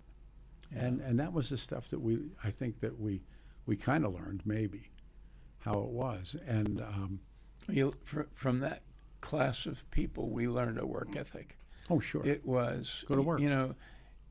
You were expected to be a man. And you went to work. Oh, you have a cold, so who cares? Tough. You maybe if you broke your leg, you could take a little time off, but not too long. Yeah. But they were men, and they were great. And a lot of them, of course, were combat veterans out of Korea and the Second World War. Yeah, Second World War. Yeah. Every male in my family on my father's side and my mother's fought in World War II. They would sit and talk too. I mean, I've talked and written about that they would have Sunday. We'd go where my grandma rented in Swissville. Yeah. And by Switch. You said that last night. And Switch. It was Switch and Signal. Union Switch and Signal. And it was Westinghouse owned it, I think. I think that's true. And my uncle worked there. He was gay, and that's a whole other side story. And he worked at Switch. But Grandma and everybody else. And by the way, that was a big upgrade because that was not dirty work. I mean, you weren't digging. You weren't in the foundry. Yeah. You weren't. Yeah. That was kind of. You didn't have a shovel. That was a really nice job. You know, Cause, by the way, so people don't understand that name, they made the things for the railroad for the switches and the signals and things like that. It was. And so it was just dubbed Switch. The Switch. And so when you said that last night, well, my dad worked at Switch. I haven't heard anybody say that, because so it was just they would go and everybody would bring a case Iron City or somebody would bring a bottle of cheap whiskey, and they would sit and they would begin to tell stories. And I'd be a little kid. I remember sitting by the radiator, it had steam heat, and knees up under my chin, listening to 5 or 6 guys, and they talked about the Depression, and which I think we were talking last night about our dads owning their own home. Yeah, that was a big deal. That was a big deal. It was huge, and the old man finally bought a house. I was in the 6th grade, and I think he paid $12,000 for his house. Yeah, that was a really nice house in terms of what I knew. I mean, for us, it was a wonderful little house, and it was yours. Sure. You know, I mean, that was big stuff. Yeah. And well, you know, again, I think because of all the hardships that they went through, they were really tough, strong men and they were family men. Yep. And they were the guys that coached your baseball team and their basketball and whatever. But they were hardworking people, and they expected their kids to be straight arrows and hardworking. Had to get a job. And, you know, you didn't have to worry about being caught in getting in trouble, because every woman and every person on that street you lived was also watching you. I also, it was like the stories about Africa where the drums will speak, you know. And I you never got away with anything because Mrs. Jones was going to tell your mom in a heartbeat. In a phone call, and you get home and. Or just walk next door or 3 doors down. Or wait until your father gets home. Right. I was chilling. When I worked in the Verona pool room. I was a rack boy, and I would walk back through those alleys, and I could. Everybody had a radio, and they had them in the windows. I could walk home listening to the Pirates games. Yeah. Bob Prince. Oh, right. And Jim Woods calling the game, and you know, I mean, the radios were in the windows. I don't know why. And maybe they were, I could go through, I could close my eyes, and you could just walk along and hear the game. Yeah. You know, those men, at times were very different. Yeah. Dick Groat was the shortstop, I guess. No, he was. Yeah. Or third, he was short center or field. third, I forget. Center field, I thought. Yeah. Maz was on second. Oh yeah. But Groat in Swissville, they had jobs. Coached the grade school basketball. I mean, those guys, when they, and they were like that they belonged to the city, you know. That was well before they ever traded a player or anything. And they had jobs when they were off season. Yeah, I mean, they were part of your city, and it was unheard of for them to leave. Roy Face was a carpenter. Yeah. Now, the guy, only man I think ever as a reliever that won 20 games in relief. As a reliever. I think he won 21. I thought, you imagine being a relief pitcher that won 22 games in Major League Ball today. It'd get huge. And the guy's a carpenter. Yeah. And we were talking last night about when Nicklaus and Arnold Palmer played I'm Working in a Mill. And they all talked about that. Listen, I got this guest coming in. Chuck and I are going to have, you want to say your friend's name that we're going to have dinner with tonight? Oh, we're going to have dinner with a young man, Peter and I, he's young. Old. Steve Harrison, all right. A wonderful guy who's the head of a company called Cleara. Good. Looking forward to that. Plug, right? You bet. Write that down. Great guy. I love you. I mean, it's so good to have you back, and this, I don't know. I mean, it's like finding a long lost brother. So we've already cried about 4 times together. So it's wonderful. Thank you. Sit still. All right, everybody. On the other side, as promised, this is it. High school teacher Corey McNellis, and was fired for objecting to the play about Matthew Shepard. It's called The Laramie Project. This should get real good. So hold on your hats. 79 will be the high today. Rain, 78 tomorrow. It says rain Monday, rain Tuesday, rain Wednesday, but we sure need it. And so I'm looking forward to that. Everybody hold on your hats. Ready? All right, we'll come back with Corey McNellis. I've not met him. I know about him. This will be my first time. Stay here.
Good morning again, everyone. I've been looking forward to this for a while. It is a Saturday, August 23rd, 2025, 710 KNUS. We are Denver's talk station. We can get into calls. The phone number will be 303-696-1971.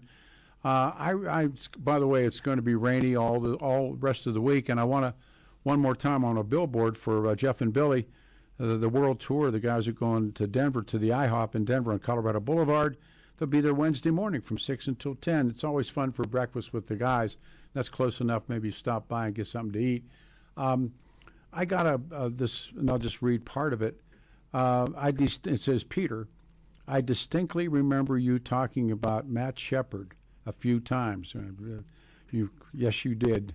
And what a time it was. I was just talking to me, he writes this, me old buddy from high school, Corey McNellis, pretty high up in the administration of Ponderosa High School in Parker, until he voiced his objection to the school putting on the play about Matthew Shepard. Welcome into the studio, the one, the only. Hey, man, Corey McNellis, thanks for coming in. Hey, thanks for having me, Peter. Chuck thought you were my son coming in. Yeah. Because my son looks like you. Good-looking dude. Yeah, oh yeah, handsome boy. Yeah. And all right, so your words, what happened? Oh, wow. Well, that is a long story, but basically the crux of it was I was high school assistant principal, athletic director, and there was a staff-wide email regarding this play, the Laramie Project, and I was familiar with it, and the timing of it, first of all, struck me in October of 2020. So we're going through all the COVID stuff with our students. My son was a freshman at the school that I was at, so I saw what my three kids were going through with everything.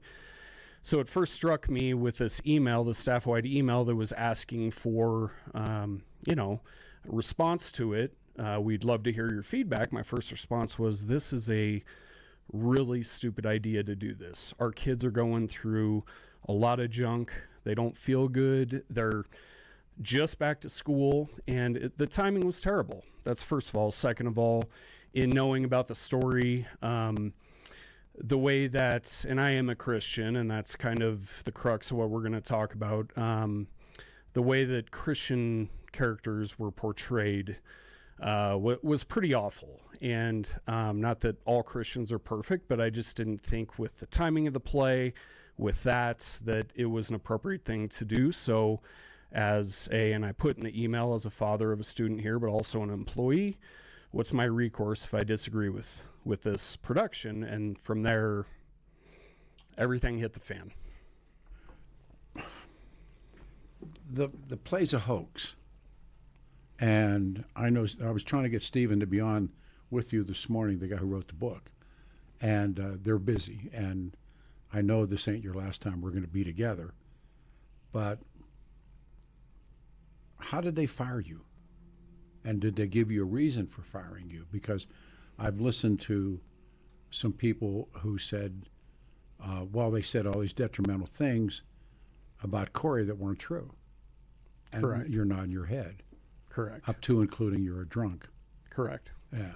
I mean, they threw the playbook at me. So to answer that question, and that's where hopefully when the trial happens in January, I received a phone call from a higher up in the district the day after the emails were sent. And just to kind of further down the road, a lot of people replied to my email. And in one of the responses, in what I just explained, I said I would be happy to collaborate with the theater department on the love that Jesus demonstrated. So I think that was the bomb. That was the bomb. For just saying that. For mentioning Jesus in an email. So the next day I get a call from a very high up in the district, and he said, "Hey, Corey, I've known you for years, but this whole email situation, we have to put you on leave." And I said, "He said, put on leave for an investigation." Into you. an investigation, and my response was, what's the investigation? You have everything in writing. There Were you shouldn't need taken to be- back by all of this? I was totally taken back. If I had any idea, I would have recorded the call, but I just thought that it was a call from him, and he may say, hey, or whatever about the emails, but he said, you're being put on leave. And I said, did I say anything in the emails that was unprofessional? And he said, no. And I said, well, then what am I being put on leave for? And he said, for your religious comments. And so right there. And so then to answer your question, once I was put on leave, then the playbook came out that I was racist, sexist. I'll read it to you. I have my notes. You were, let me look down here, racist, sexist, misogynistic. I mean, that's right out of the playbook. Correct. So I wasn't surprised, but when it does happen to you, it's life-shattering. And how did they fire you? Basically that enough people, they thought that I was this, and offered me to resign with like a month's extra pay or something like that. And I don't care if they would have given me a whole lot of money. I told them I shouldn't be fired for this, so I'm not going to resign for this, so they fired me. We call that he's off the building. Did he jump or was he pushed? It doesn't matter. He's off the building.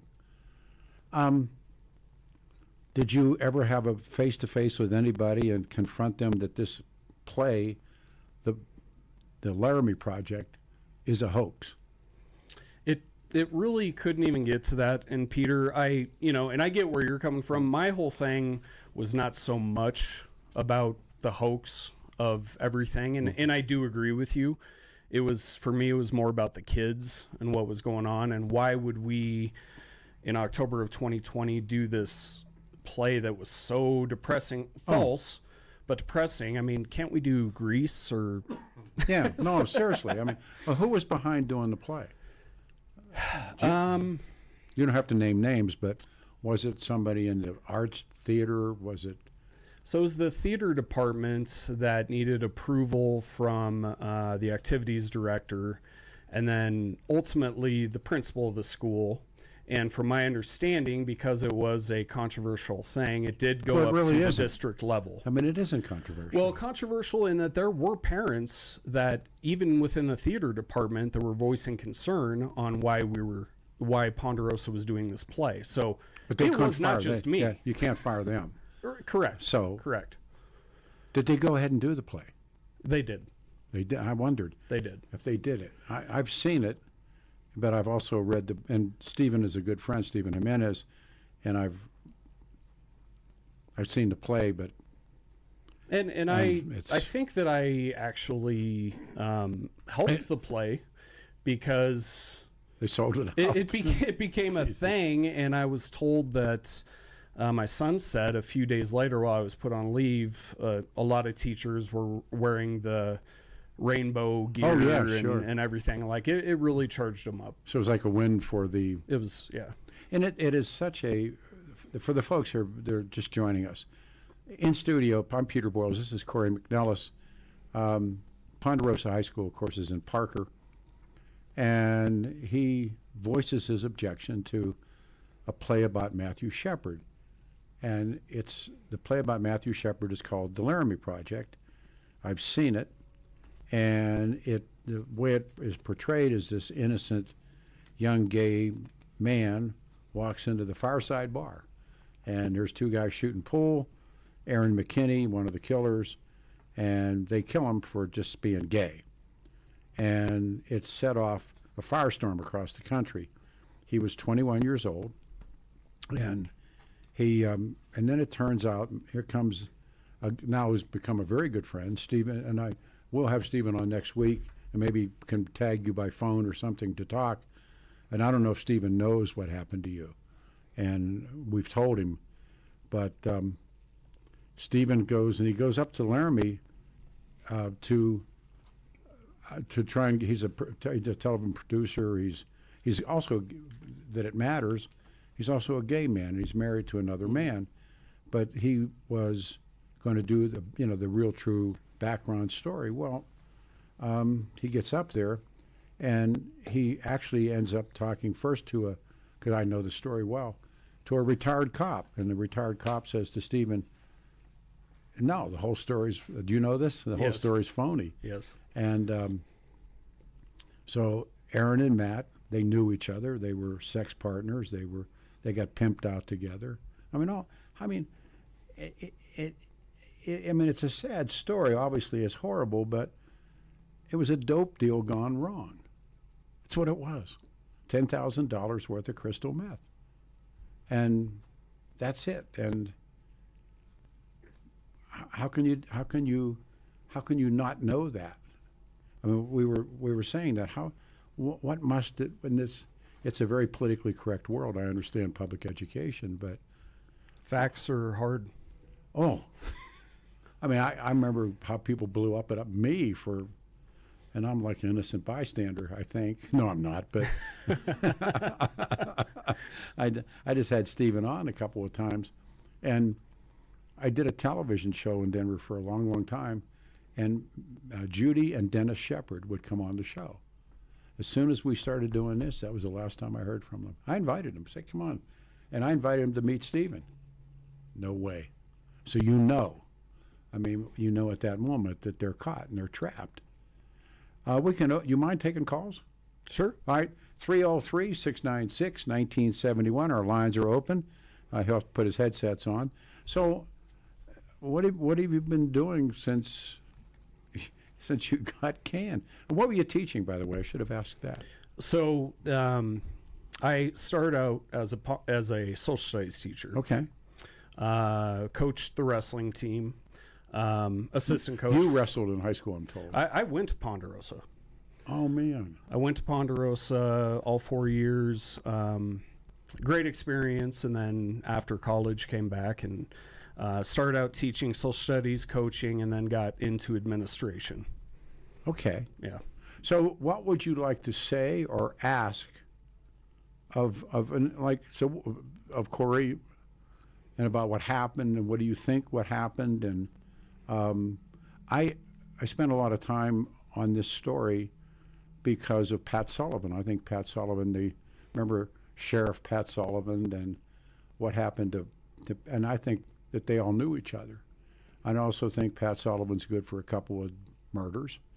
And I knew, like I said, I knew the gay prostitute guy who was having sex with a minister from Focus on the Family, and he wrote me a letter and said, I see this guy on TV, and he was an advisor to George Bush about gay. He was really anti, but he was gay, or at least bisexual, and they were buying meth from the same outfits, and Matthew Shepard was hustling on the streets of Denver. So now what? Well, truth is tough, like I said, and we're coming from this from two different angles. I was, and I totally, I don't disagree with you. You know, my thing was more, why are we doing this for our kids in a school setting? But that's the point. That's the point was that's why they're doing it. Right. You know, it's an agenda. All right, here we go. 303-696-1971. We start with Don in Colorado Springs. Don, you're on the radio show. Good morning. Our guest is Corey McNellis. Hey, good morning, Peter. Good morning, Corey. I think Peter's done a good job of exposing the real agenda, or should I say the real story behind Matthew Shepard, because basically the LGBTQ and the progressives just made it into another... but remember, Stephen's gay. I mean, Stephen, the guy who did the work, is gay. And correct. And he took tons of heat. But he's a very brave guy. I mean... And I know you've done that. You've said that it was gay people that didn't go along with this agenda that came to Jack Phillips's aid first. Oh, but absolutely. I'm getting off track a little bit here. What I'm trying to say is that the progressives are basically the progressives, the Marxists, the cabal, as another talk show host would say, are using this to advance their narrative, to basically pressure people like Corey to basically bow down to the agenda, accept it, and advance it. And I think and I'm not holding this against him, but basically he dug his own grave when he mentioned Jesus, and that turned off people off. I'm not saying that what he did was wrong, but in the public education system, hold on. Corey, it's yours. You are 100% correct.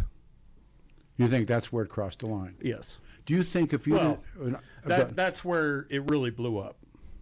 Had you had gone to the theater department or to the whomever it was, and said, this whole thing's a hoax, and I'd like you to read and do some listening, do you think that would have happened to you no matter what? There are certainly, when I look back, there are different options that I could have taken. Where I was at is, if we are going to send a staff-wide email asking for feedback, is that what they did? Yes. The original email said we are open to hearing feedback on this. So I thought, okay, I will give some feedback. I see. Okay.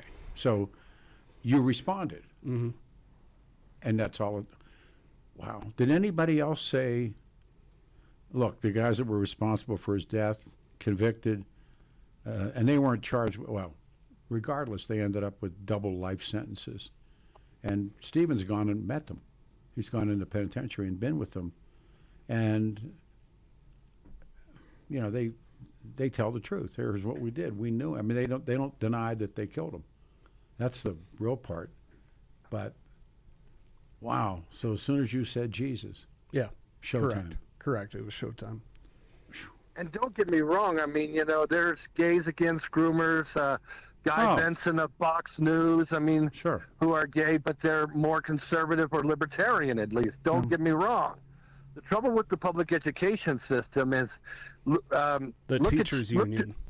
Teachers union, but also Charles Francis Potter, as well as John J. Dunphy. Both of them have said that the public education system is a school of humanism. In fact, it was Dunphy who said in The Religion of the New Age that the public school classroom was the battleground to win the hearts and minds of children to humanism, which in turn is really part of overall progressive politics and worldview. What I do know is, Peter, is that when the book breaks, the book of Matt, the subtitle was The Hidden Truths About the Murder of Matthew Shepard. Yeah. And it's a grotesque murder, but it's not a hate crime. And he was muling crystal meth, $10,000 worth of meth. The drug was flooding Denver at the time. I know Pat Sullivan bought it. I know they were buying it for Ted Haggard. At the time of his death. So the new theory has understandably caused a lot of anger. But it's the truth. And Stephen faced incredible death threats. He would come to town and do the radio show. And the Denver Post, that's really much involved in carrying the hoax story, they never reviewed his book. And the bookstores wouldn't carry it. That's the truth. And because the reality is, as you would put it, the politically correct ate their own. But there was 4 over drugs, if anything else. Thanks for your call. We're off and running. All right, man. We have one line open, 303-696-1971. Our guest in studio is the teacher who loses his job for looking at what's called the Laramie Project, which in and of itself is a hoax. Your calls right after this. Your KNUS forecast for the Denver metro area calls for an unseasonably mild late summer of weekend weather. We'll be looking at temperatures 70s to low 80s for highs, lows in the upper 50s. We'll be long on clouds, have some periods of showers, some thunderstorm activity, cooler than average temperatures and additional periods of rain, showers, and some thunderstorms early next week. Weather is a service of L&L Heating and Air Conditioning. For quick, trustworthy, and dependable service, call L&L Heating and Air Conditioning at 720-851 851-1691. Visit them online at bestdenverhvac.com. That's bestdenverhvac.com. You'll be comfortable with L&L. I'm meteorologist Mark Huer in the 710 KNUS Weather Center.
We have full lines, an incredible guest off the air, a stand-up guy.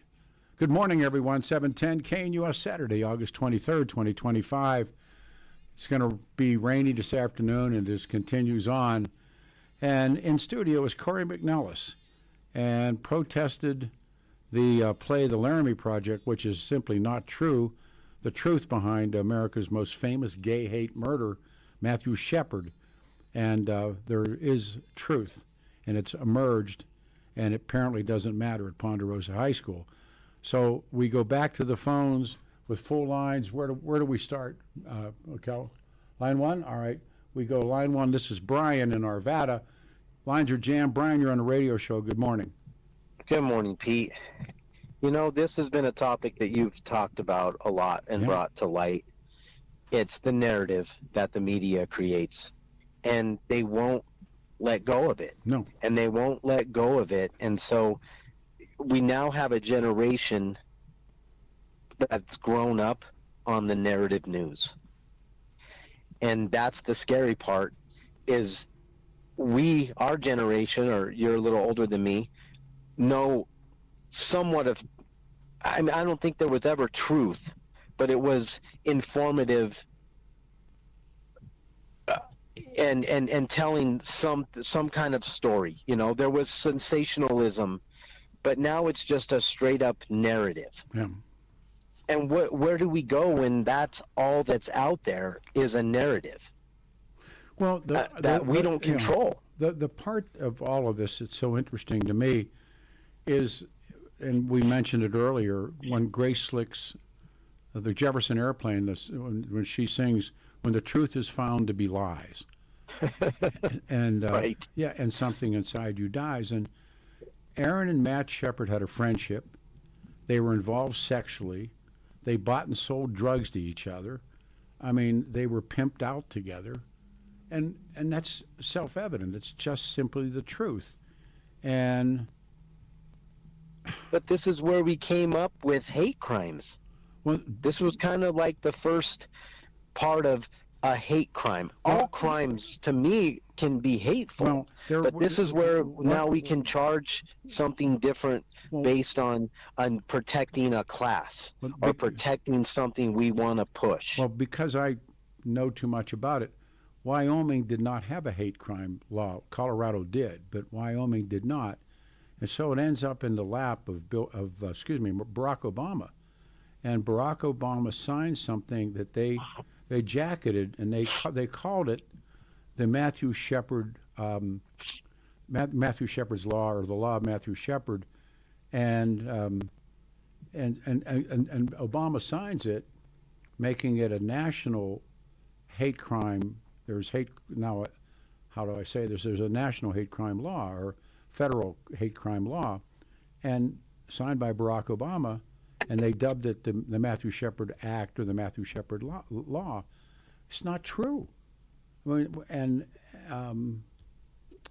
but that's the scary part, yeah. Pete, is we're signing laws, federal laws, yeah. based on narratives that aren't true. Yeah.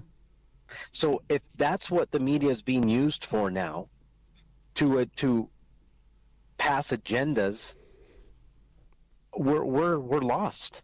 We are lost. And the saddest part is the cause suffers. The actual cause that they want, that we should protect, is suffering because it's being forced on a lie. Let me give it to Brian, Corey. correct? Go ahead, Corey. Is it Brian? Yes. Hey, Brian, and so I understand everything you're saying. I think that where we got to this point is because not enough people said stop. And when enough normal people, because when it comes to issues like this, boys playing in women's sports, I think, we've kind of had this upsurge of the common people saying enough is enough. And I think back in the 90s or whatever, this was just starting out, and not enough people, common people, said this is lunatic. Now, I will tell you, like in my case, be prepared. If you do stand up and say enough, then you're going to get canceled. And so I think if enough people like you, Brian, are willing to publicly or whatever in the workplace, and you do it in a kind and loving way, but say this is ridiculous, that's when things are going to change. But it's our fault. We let it happen because we let this go on for way too long. What I witnessed, Brian Peter, what I witnessed was the Denver Post that was very active in this this hoax, this young gay boy man walks into the bar, the Fireside, and these homophobic rednecks see this obviously gay man with money. They target him, beat him to death for that reason. That's just not true. And that's the Laramie Project. But what I've learned is if the media, like the Post, will not review the book, and it's an award-winning book. The Post has never reviewed it. They've never interviewed Stephen. Bookstores didn't carry the book. So if you, I have a really good friend, and I told her all about this story, and she was shocked. She said, "I didn't know that." And I said, "No, there's no reason why you would know it, because it's not an attention getter, because I don't know if they've just invested so much in the lie that they're afraid to say, gee, we were telling you." But at the time, I understand that there were cops that were telling people, this story isn't true. This story isn't true. and they weren't listened to. I can't answer it. And that's, to your guest's point, people can't speak up. My wife works for one of the school systems and public school systems, and she's seen this wave of wokeism and all this transgender stuff. And she can't be a voice of reason because she's fearful that maybe she'll lose her job, or should she won't get absolutely promotion. She should be 100%. She should be. Yeah, and so that's where we come from. And again, I don't care what people think about me. I voice my opinion. You should do radio. But I care. Well, if you don't care what people think, come on in here. And Pete's challenged me on a lot of things, and I'm good for that, and I'm glad for that. It shed some light on some things I wouldn't have had light shed on before. But that's what we're missing. And so, but when you're fearful of losing your job, or you're fearful of being canceled, if that's your occupation, then you can't speak out. And again, like, I guess, do you not work for public schools? It's a good point, and that's another how thing. Scary like, it hang on a is. second, Corey, go ahead. It's a very good point, and beyond all this, like, I didn't just lose my job; I lost my career. And when you are, your wife would know this, if you are fired in the educational environment, you're untouchable. Like, because it takes so much to be fired. And I can tell you stories about plenty of teachers that absolutely would be fired in any other industry for what they did, and they weren't, because they were protected by the teachers union, which I was not a part of. And I was told too by the district during this quote unquote investigation that the teachers union was highly involved in this and not in my favor. This is the 64,000. If you had to do it over again, would you have done the same thing? Yes. See, I have a couple of things in my life, and they said, would you have done it? And I said, yeah, because I probably couldn't have lived with myself if I didn't do it. Because you're right. Yeah. And that's the thing is, you can't live with yourself. No, the people that are of good character and integrity, you can't live with yourself. And my wife ponders that a lot lately. And it's her whole career. Like, she's already invested. We have para. It's retirement. You can't just pick up and leave. So she finds her way to make a stand without being loud about it, but just bringing common sense, and that's the best she can do. But I feel like that's not enough for the society. Thank you for your call. And that's how they set it up. Thank you. We go to Nick. Nick, there's one line open, 303-696-1971. Nick, you're on the show. Our guest is Corey McNellis, the Laramie Project, and the hoax. It's your turn. Good morning. Good morning. Thank you for taking my call, and I agree with your guest completely. I will not bore you with what the Denver public school system did to me. Nothing as bad as what you're talking about, but pretty bad. And it's just another example why we need school choice. We need to get this monopoly, which has been taken over by the radicals and the propagandists. We need to start educating kids, not trying to fill them with ideas that they're just not capable of dealing with because they're too young. Why do you think Corey got fired? Hearing the story. Because he was a fly in the ointment. I don't know if that's the right direction, but he was a threat to their power and to their narrative. And you can't have that. That's the one thing about the communists, the leftists, progressives can't stand are people like Corey who stand up and say no. They can't have that because it forces people to start thinking about things. When you first heard this story, do you remember when you first heard the Matt Shepard murder story? Yes, it was just all Corey was responsible. It was a horrible state, a sex crime, et cetera, et cetera, et cetera. No. I never got the other side of the story. Although there was a little voice in the back of my head saying something doesn't add up here. Well, the view that like these homophobic rednecks walked into a bar and see this obviously gay guy with money and they kill him for his money. when I first heard the story, I thought, man, wow.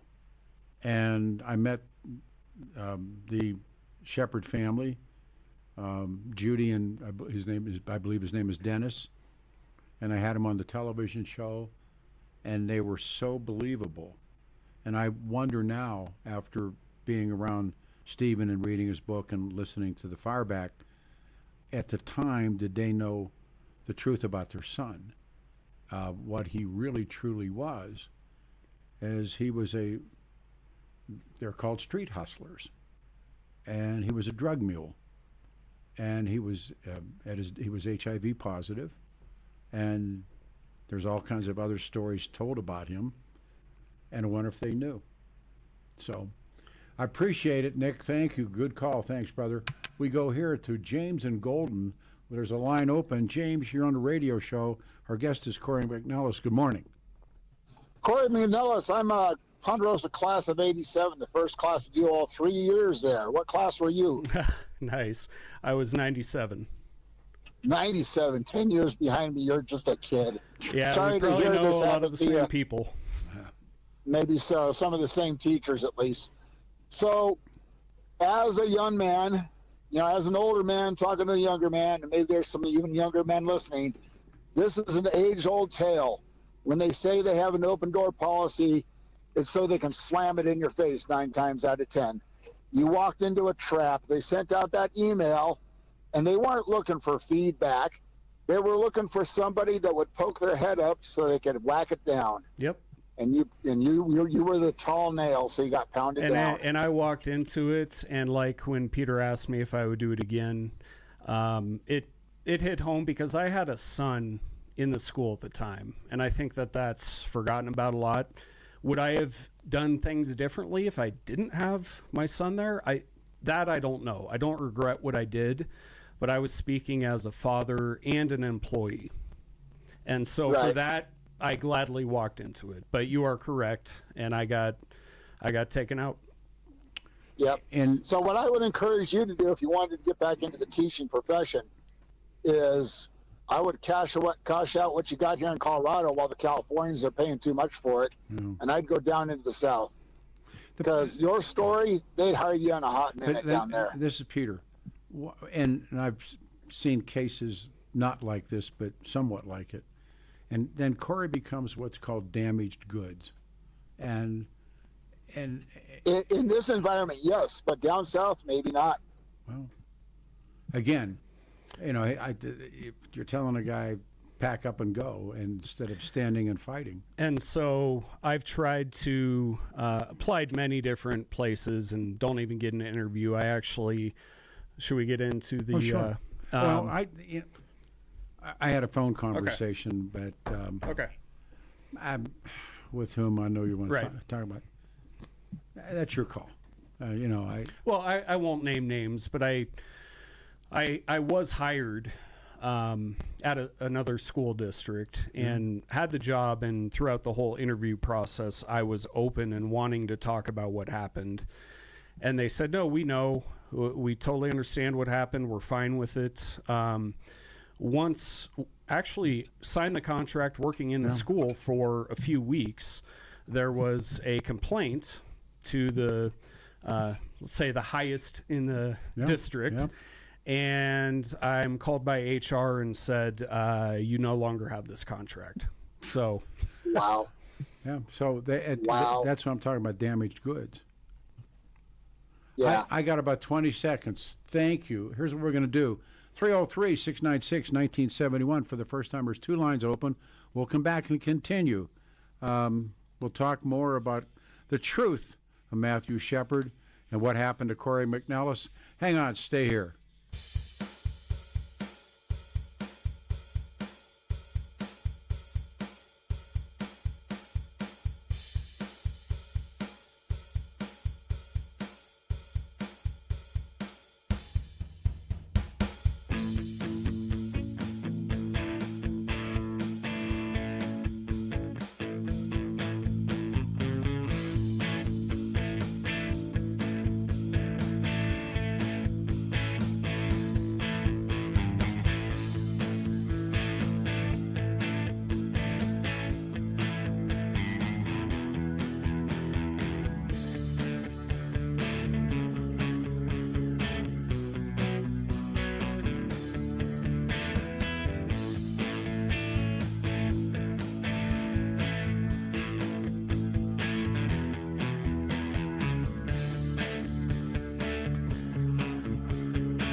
Good morning, everyone. On and off the air, this is a remarkable man.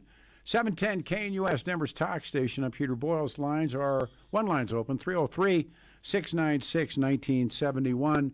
As I mentioned, it's looking to rain now for the next 5 or 6 days, more than that, and that's good news. Corey McNellis is with us. I'll tell you about my friend David Ellis, and you've heard me talking about taking valuables to David's Jewelers, to get a fortune in cash and secure an appraisal from David. He's really my good friend. I went. His son's wedding was last Saturday, and it's true, man. We saw David's son get married in the backyard, and he's just a good guy. And in case you don't have a Rolex watch, rare coins, or a silver tea set, go see David for the most meaningful gift-giving occasions. The jewelers at David's always have the right item, just the right price for the special people that mean the most. An antique watch, an emerald pendant, a gold necklace, a diamond ring. This trusted jeweler has been buying precious metals and antiques here in Colorado for decades. I've known Alan Berg introduced me to David. Dazzling cases filled with hundreds of new and used pieces your loved ones will treasure. Visit David Ellis, see for yourself. Look for the black awning on the corner of 3rd and Clayton in Cherry Creek. 6 days a week. He's there now. The black awning on the corner of 3rd and Clayton in Cherry Creek. Explore DavidEllisJewelry.com. My friend David, you call him at 303-322-8779. It's 303-322-8779. And tell him I sent you. He is a good man. Our guest is in studio, and we've been talking about it. And we'll go to the phones, lines are jammed. So 5 days after the attack, Matt dies, and it's October the 14th. There's a vigil. This is the hoax part. So there's a vigil held on the steps of the U.S. Capitol, and it's attended by Ted Kennedy and Ellen DeGeneres, Elton John sends flowers. Barbara Streisand calls the Albany, Wyoming County Sheriff's Barbara Streisand demanding quick action on the case, but Donna called the university president. Bill Clinton told journalists that it's shock and grief. And again, I mentioned that later on, there's a national law that's passed called the Matthew Shepard Act, and it isn't true. And we'll go back to what line do we go to? Line one. We start at the top. James in Denver. James, you're on the radio show. This is a special guy, Corey McNellis. Good morning. Yeah, good morning, Corey and Peter. I got to commend you for standing up to in your beliefs, and I'm not going to say that mentioning Jesus was a bad thing, because I'm a Christian, and I believe that it's the right thing to do. And telling the truth about all of this, it just seems like the media, the school system, they don't want anything to do with that. And if you rub one parent the wrong way, they're going to complain about you, and then you're going to be, are you fighting a losing battle in a situation like that? Right. And I would say too, as a former social studies teacher, I always found it shocking that we couldn't teach about Jesus, probably the most historical figure, even if you don't believe who he says he was, how he changed the world. And the J name is not welcome in public schools. Is Muhammad welcome? Oh, absolutely. Yeah, I also wanted to comment. I got probably 5 or 6 friends that are in this teaching industry, and it is so bad in the public schools, so woke. And if you are conservative or just a hard-working person that believes in the truth, you're not looked at very well. Well, the story, and this is me, Peter Boyle, saying it, and I'm not religious, but what offends me as offended as I can get, is it's not true. And you can pick a million other things. You can do whatever you want to do, but it's almost like you're putting on a lie as an indoctrination, and that's been done in totalitarian countries again and again and again. You can go back and watch Chinese ballet after Mao, or what happens after the Bolsheviks, or what happens in Germany, or what happens. They put on plays, movies that just aren't true. And in October of 2020, when our kids were going through all of the stuff with COVID, I totally agree with you. But then throw on top of it the timing. And really, it was, who is the adult in the room here? None. For 14 and 15-year-old kids, who's the adult? Well, they're shaping the news. And again, I recommend people read the book. But in the aftermath of that book being a bestseller, an underground bestseller, never shown up on a list, but the news, the Denver Post locally here, the news requires very simple story, and they believe that all these homophobic white cowboys are out there. We lost James's call. They're out there, and they did what they did because that's the narrative, and so they literally, in that case, and in many cases, the Denver Post shaped the news, and shaping the news requires a simple story. Right. It does, and it's hard. I've said a few times, facts are hard, but you really need to, people, I guess, that just trust the Denver Post, and I'd say on the opposite side too. If you're just listening to Fox News, do a little bit of your own research, and people will come to the conclusion that you have. We go back. We have a line open. We go to Jack in Wyoming. Jack, you're on the radio show. Good morning. Yeah, Pete, I only been listening to you for a few minutes, but I think your topic is that Matthew Shepard and the homophobic and all the rest of that stuff. Yes. Yeah, well, what it is basically the bottom line is people are always trying to push the culture one way or another. And I think 40 years ago when Professor Daniel Patrick Moynihan recognized this, and he tagged it as an attempt to normalize deviancy.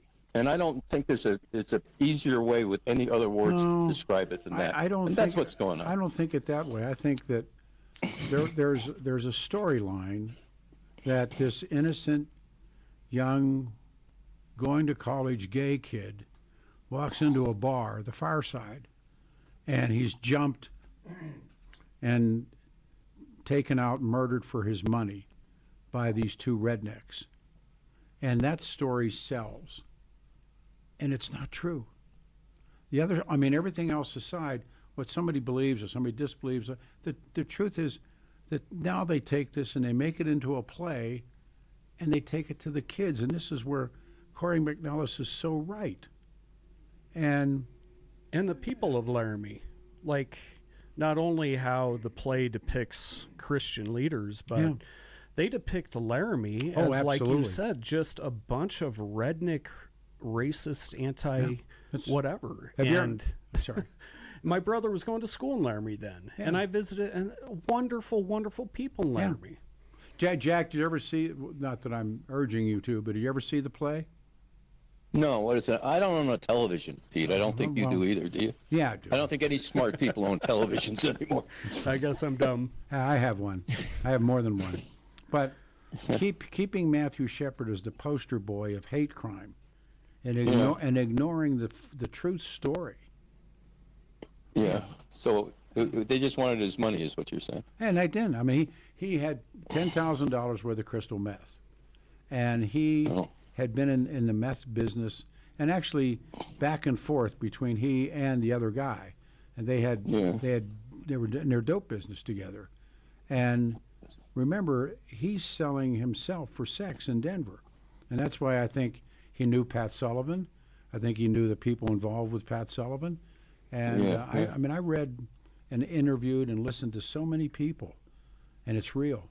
I got to jump. I think I remember you talking about that. Well, it's because of Stephen, but thank you. All right, we're going to turn around real quick. 303-696-1971.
better believe it.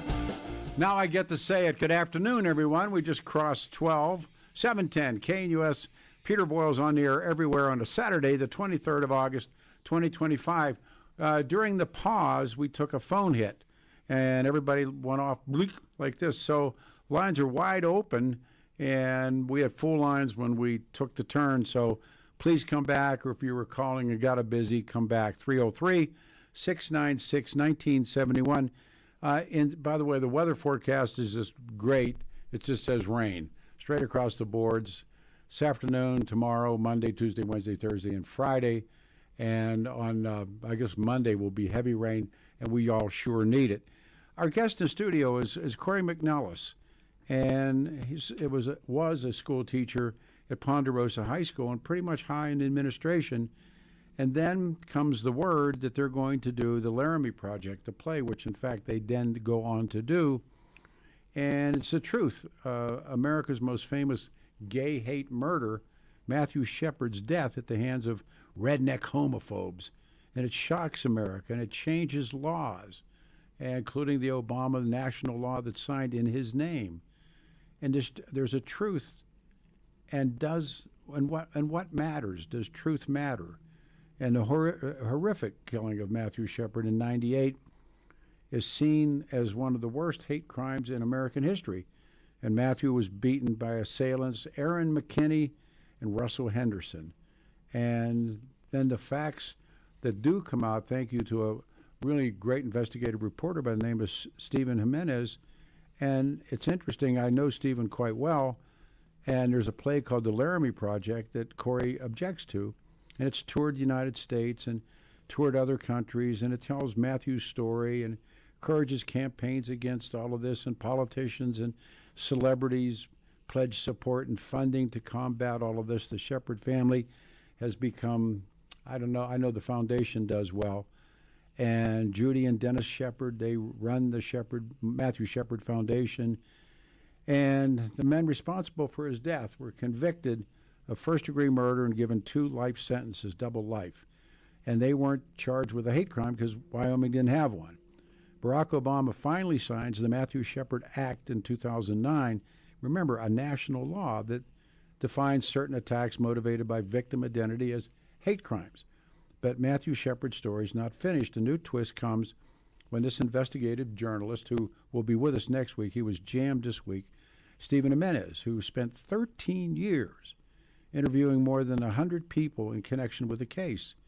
And he comes out with this grotesque murder is not a hate crime.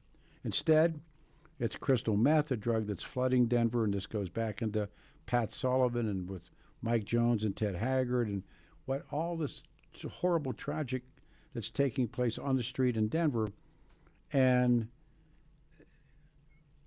the truth is, and this is what Stephen uncovered, and Stephen had no intention of causing such a controversy, but man, did he do that. And remember, he's a television producer, he's a writer, and he goes up and he was convinced that Matthew had died in the hands of these redneck homophobes. But he starts to discover the tragedy was beginning actually a long time before the three meet. Jimenez found Matthew was addicted to and was dealing crystal meth, was dabbling in heroin, was HIV positive, took significant sexual risks, was being pimped alongside Aaron McKinney, one of his killers, whom he had occasional sexual encounters with himself. He was HIV positive, and he was not, as Stephen said, the perfect poster boy for the gay rights movement. He had all these problems and was muling in a limo, and I've talked to all of these people because of Stephen, but he had access to a shipment of crystal meth with a street value of $10,000 that they wanted to steal. And that's really the basis of all of this. And what happened, and what's really interesting is what happens on a national level and what happens when the news tries to shape the story. So in our studio, and he's been with us now I like him a lot. I say he's one of the guys. His name is Corey McNellis, and he taught at Ponderosa High School. And received a letter that really locked my jaws about what happened to him. Good old Wayne, good buddy of mine. Yeah, and Wayne sends me a letter, Peter, and it says, I distinctly remember you talking about Matthew Shepard. I said, I was living off of this for, 6 months. And said, I'll just read you this one paragraph, and then our lines are filling up. He was fired from Ponderosa. His career was destroyed because he voiced his objection to the school putting on a play about Matthew Shepard, the false version. Just go over a few things again, how you were fired and why you think you were, and you did a Cora. I forgot to ask you that, which is a request for open records. Go ahead, it's all yours. So, again, there was, just to reiterate, this staff-wide email saying the play was being put on, asking for response. And so I did. And earlier you asked if I would do it any different. Yeah, there were different options, but I read it as we're open to hearing feedback. And so I decided to give feedback. And initially it was just asking a question about, really, because the first thing that hit me was for the kids in October of 2020. Why would we be doing this heavy play, which, of course, everything else that you talk about, yes, but just for the kids, this didn't make sense. And so when I replied all, that's when everything kind of went down. And so when I say everything, a lot of different faculty members replied, basically saying we support love and not hate. And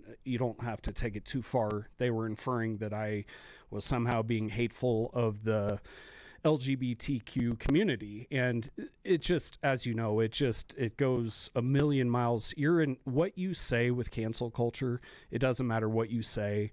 It's how people infer to it and their feelings. And it was totally opposite of what I was trying to say.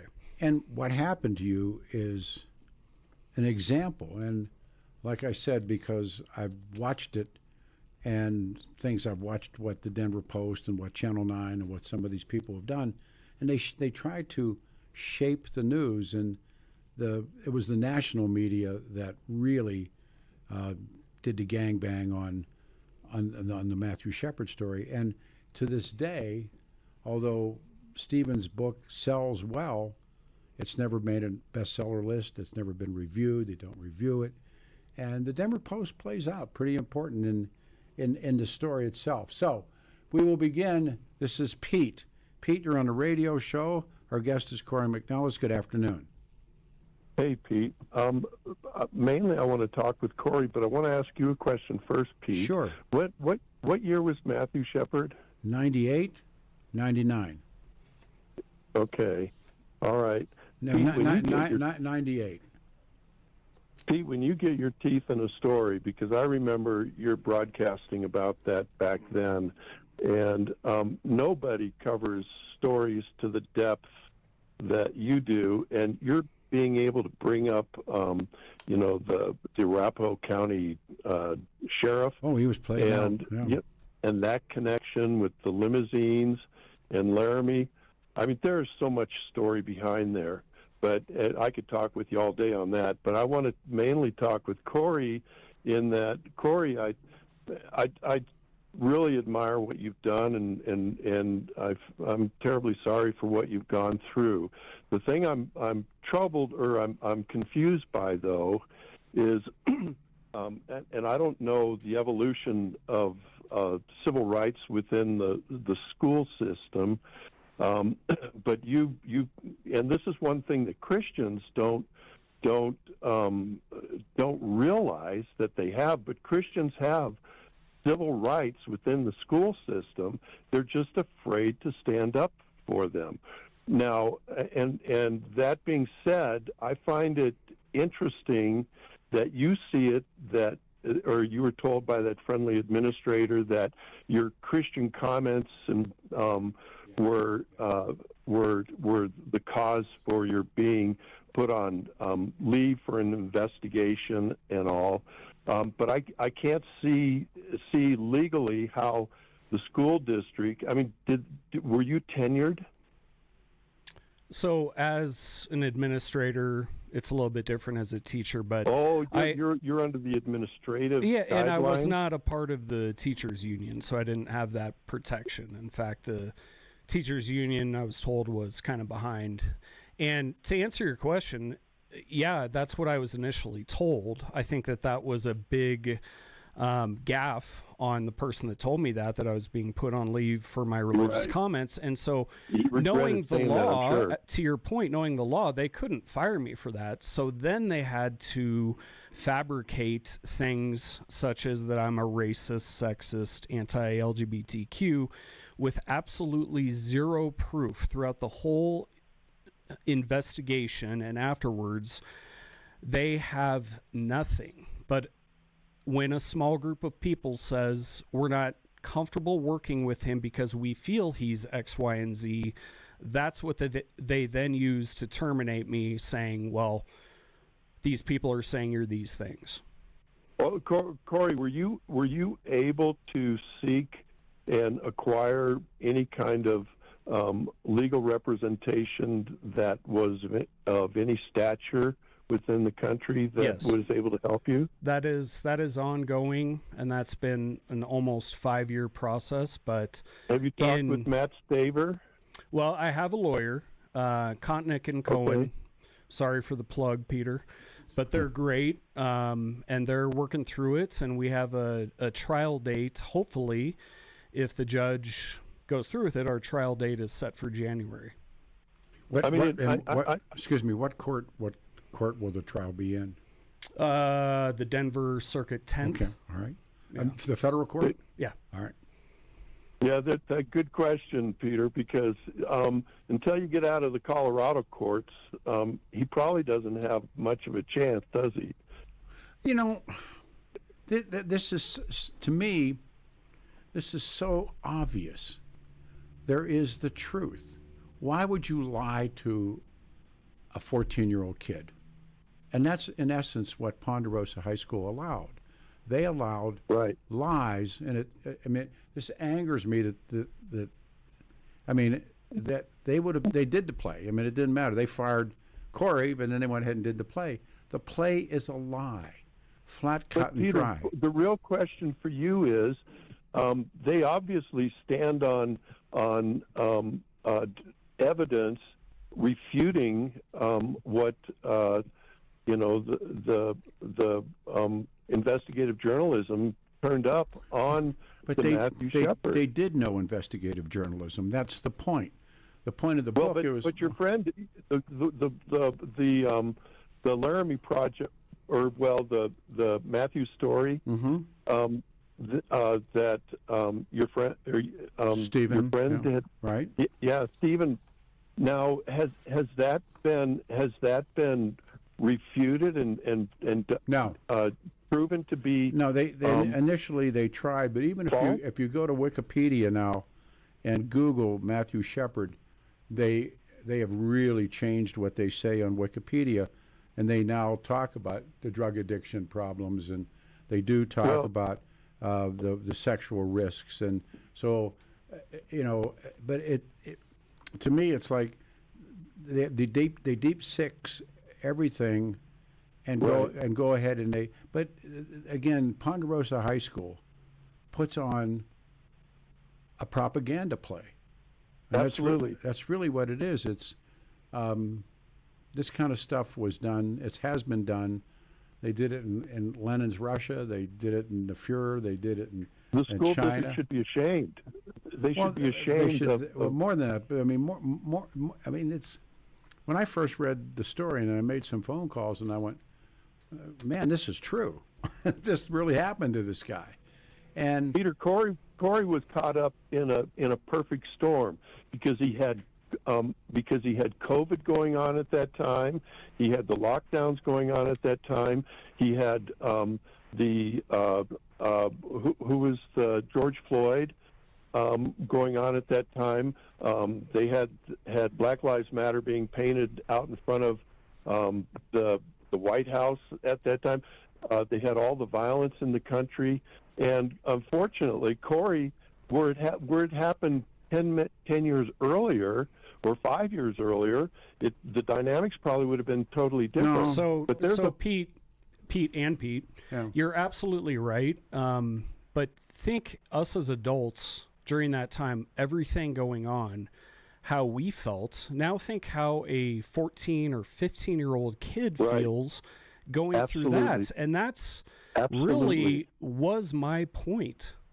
And Corey, this is that's not what good I'm for the saying to kids. you were totally justified in what you were doing. I don't see how the facts and the rationale from everything I've heard today that you don't have a slam dunk case, especially in the turning of the sentiments right now. But watch. As a man once said to me, hide and watch. Yeah, exactly. I'm not. Well, thank you for I'm the time, hopeful, gentlemen. but maybe not confident. We'll see how the legal system works. That, as my mother-in-law would say, well, so there you have it. Take care of yourself, brother man. Thank you. All right, we go to Lynn. Lynn, you're on the radio show. Good afternoon. Our guest is Corey McNellis. There are 2 lines open. We've been full lines pretty much all the way through this. 303-696-1971. Lynn, you're up. Hi, Peter. Hi, Lynn. Listen, I am your age, Peter. You'll love this. Very few of us, yes. 63? Yeah, don't I wish? Yep, right, Cat. Absolutely. I attended the University of Wyoming years ago, and while I was there was going to be, it came a graduation for my brother, which I wished to attend because this was going to be a third-generation place, and military academy, and my brother was very hopeful that I would be able to attend. But I was in classes at that time, and I asked this one professor, it was the only conflict I had, if I could be excused for this time, and I gave this person about a 2 weeks' notice. I said I would be glad to take the test ahead of time or however it would work best. And he said, no, I will not allow that. Curiously enough, 2 weeks after that, this professor, and I guess you would say today his significant other, sodomized an elementary school child in a neighborhood in Laramie, Wyoming. But you can't tie the two. I mean, in my mind, yeah, there's what's one thing and then another. Absolutely. You cannot. I'm just saying the fact that this was a professor at a relatively small school. Again, related but not related. There's pedophiles are everywhere, but this is not a case of pedophilia. This is what's in the way what the professor treated you. Right. That's happened to Corey, but the Matthew Shepard story is politicians, celebrities pledging support to a lie. Yes, absolutely. I understand that. To a lie. But some of these things, I remember too. At the time, there was we recruited a lot of athletes from the East, black men. They lived there in the dorms, the athletic dorms in Wyoming, University of Wyoming. And I remember. But Wyoming and Laramie, with you and I are old people, but it's very liberal. I mean, it's the one part of Wyoming that even Stephen spoke. Now, the world's a relative place, and it's not it's not Berkeley, but it's really. I'm got to pull the pin. I got to turn.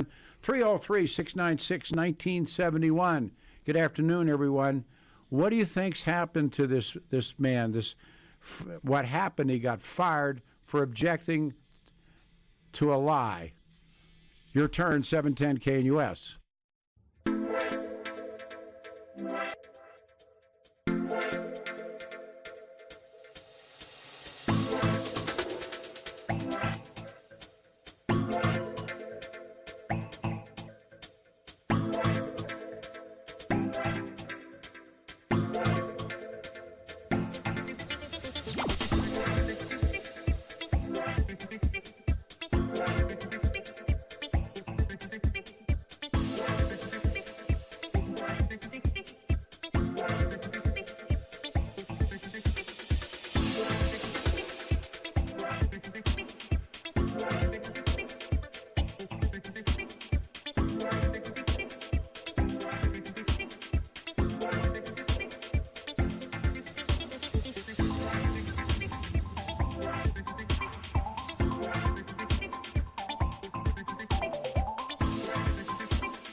Freddie Fender, I think. Is it Freddie? It's a Saturday, August the 23rd, 2025. It's a great Freddie Fender story that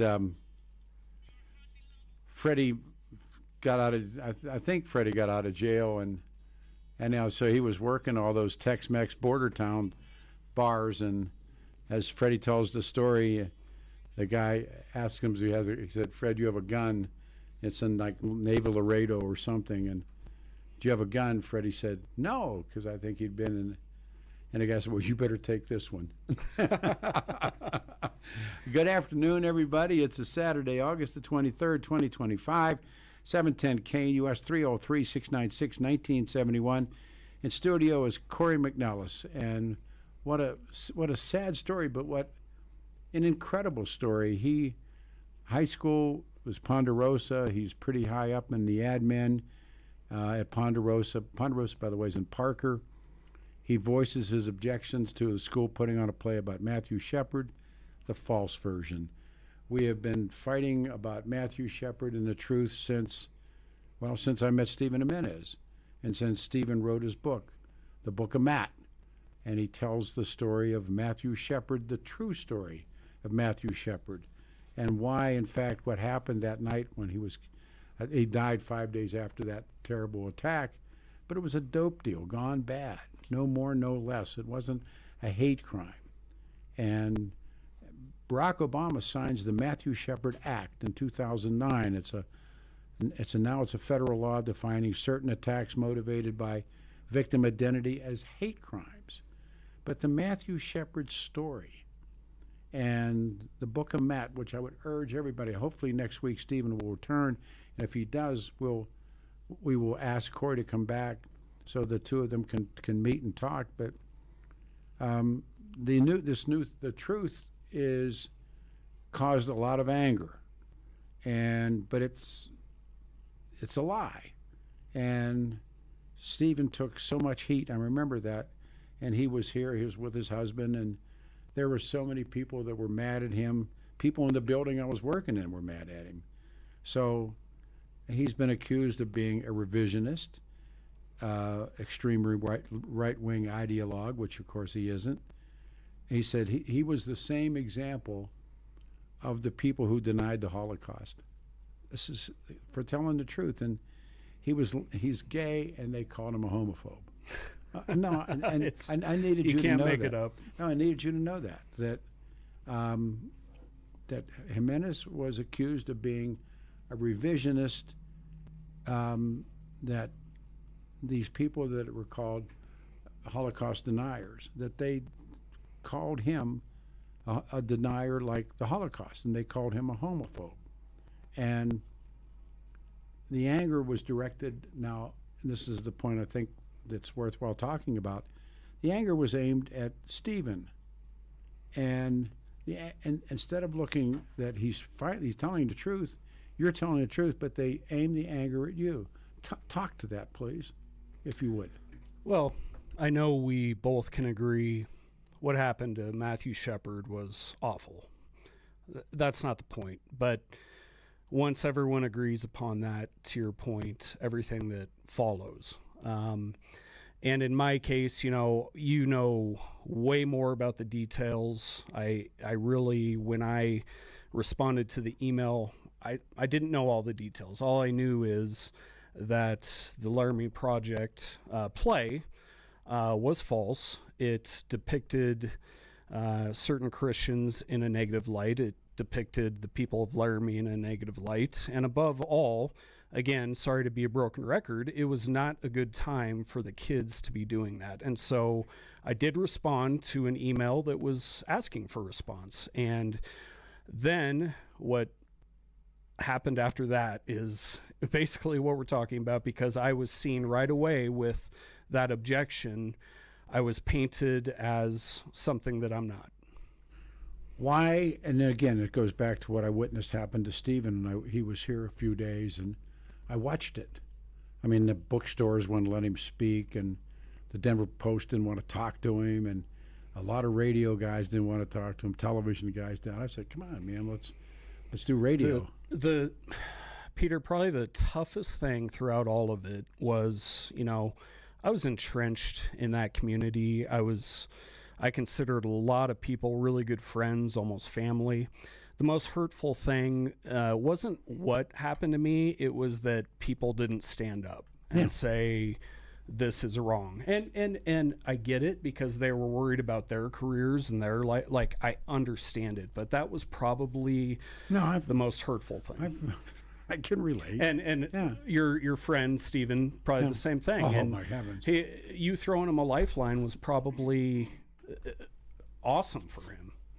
And I think, like I said, we're looking at this incident, and they still did the play knowing full well that it was a lie. I mean, or do you think they just simply chose not to believe? I mean, I think I'm always plagued by that. I think what's sad is it actually, when what happened to me actually galvanized the people that, the adults that were okay with putting on the play. And I think I have no idea, but I know the show went on, and I know that the whole week, staff members were wearing, rainbow shirts and everything. Basically, again, with this false premise that somehow what I said was anti-LGBTQ. What do you have to say? 303-696-1971. What is this? This is significant. There is a real truth, but why doesn't it matter there's a better question. Why doesn't it matter to Ponderosa High School? The truth is the truth. It's not her truth and his truth. I hate that. There is only the truth. And when they started that crap about, well, that's her truth. Right. That's a whole other topic. No, it's part of this. Okay, correct. And one thing, Peter, I know, you said several times this did happen at Ponderosa High School. I don't want to sit here though and attack Ponderosa High School, because this became larger. It became a district thing, and so really the district made the decision to terminate me. So it's a bigger scale, which I know you understand. Sure. But I just don't want to go after the high school. Well, but that's the scene of the crime.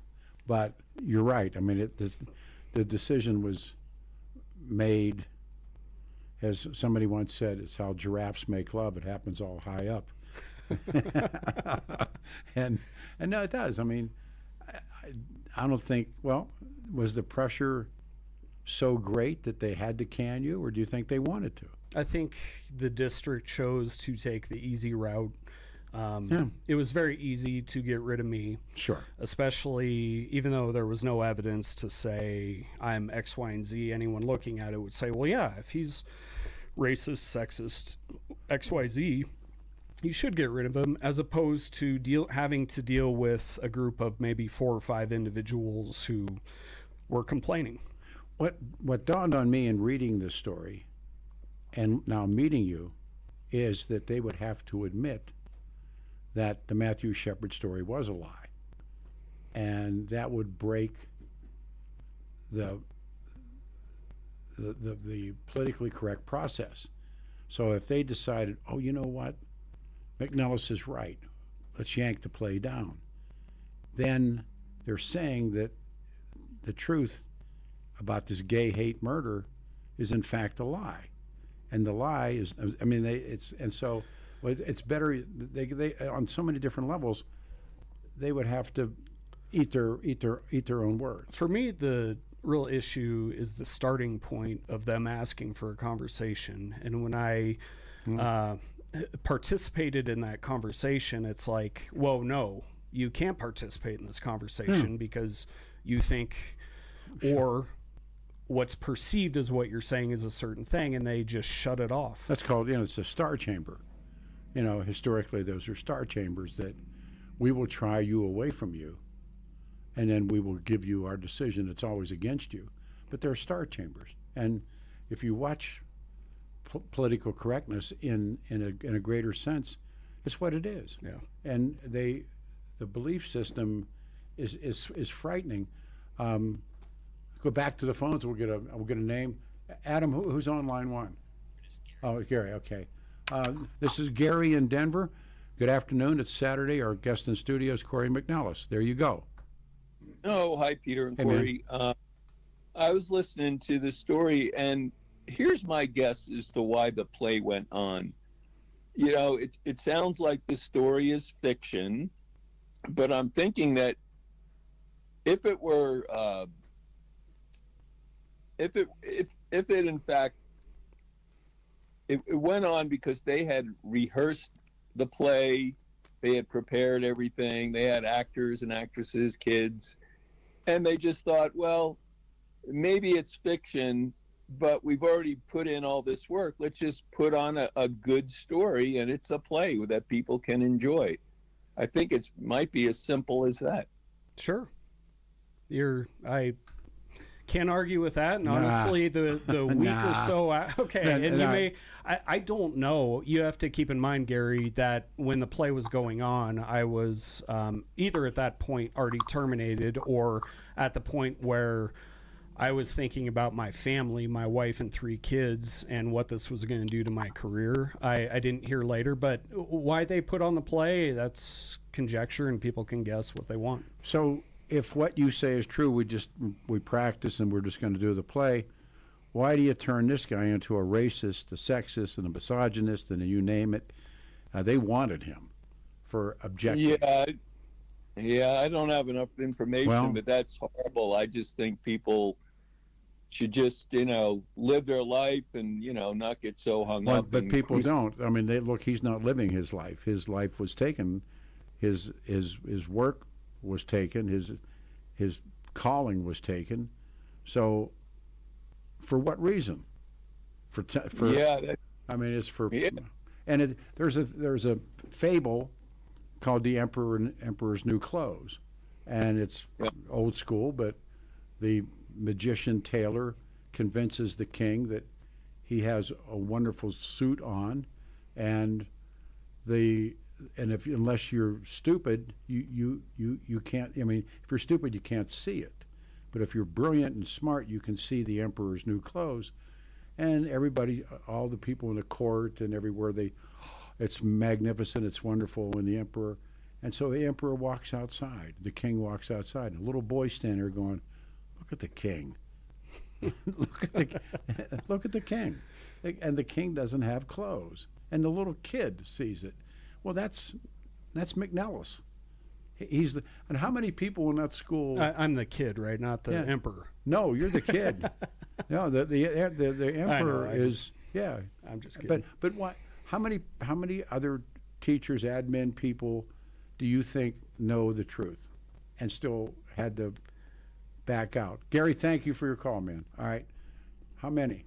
The vast majority, and I had many people reach out during this so-called investigation and after, and said, "Man, we're for you. Totally agree. This was awful." And I tried to be cordial, but I always just want to be like, "Where were you? Why wasn't the 90% of people?" And again, I get it. They were scared. I get it. The guy that, it's like the fight when you're a kid or a young man. I'll hold your coat. Right. Whoa. What about getting in this thing? And if this had made news in the community, there would be mass community support. But that's not because people were scared. I didn't know anything about this. I mean, I would have jumped this a long time ago. Truly, this is stuff I love in terms of watching somebody have their life destroyed on a lie. And I know what I went through and what Stephen went through, my heavens, and the Matthew Shepard murder. It isn't what people say. And how come this would have been the Denver Post or Channel 9, but did you get any media attention? No. That figures. No. That figures. Is this the first thing you've done? This is, so October 2020, this is the first time I've talked to media. That's amazing. I mean, the Matthew Shepard Foundation is here. You get to a point with my wife and my kids, you know, that you honestly sometimes start to question because nobody wants to talk about it. Then maybe like, you're wrong. did you do something wrong? Oh, yeah. That's definitely entered my head. But I've been able to get through it. And again, I know you're not a religious person, but with my faith, man, if I didn't have God, who knows where I'd be right now. No, I mean, I understand all of it, or at least I think I do. All right, we got to pause, and then it is your turn to talk to Corey as we pull up on the end of the show. 303-696-1971. Get your final questions and comments in, and we'll stay right with this guy through all of it. And next week, hopefully, we have Stephen Jimenez with us, and we'll get Corey on, and he can tell Stephen what happened to him, because this really should be a national story on Fox or someplace. Let's see what we can do and help. It's Saturday, and it's afternoon, and you stay here. Lines are open.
Blinded.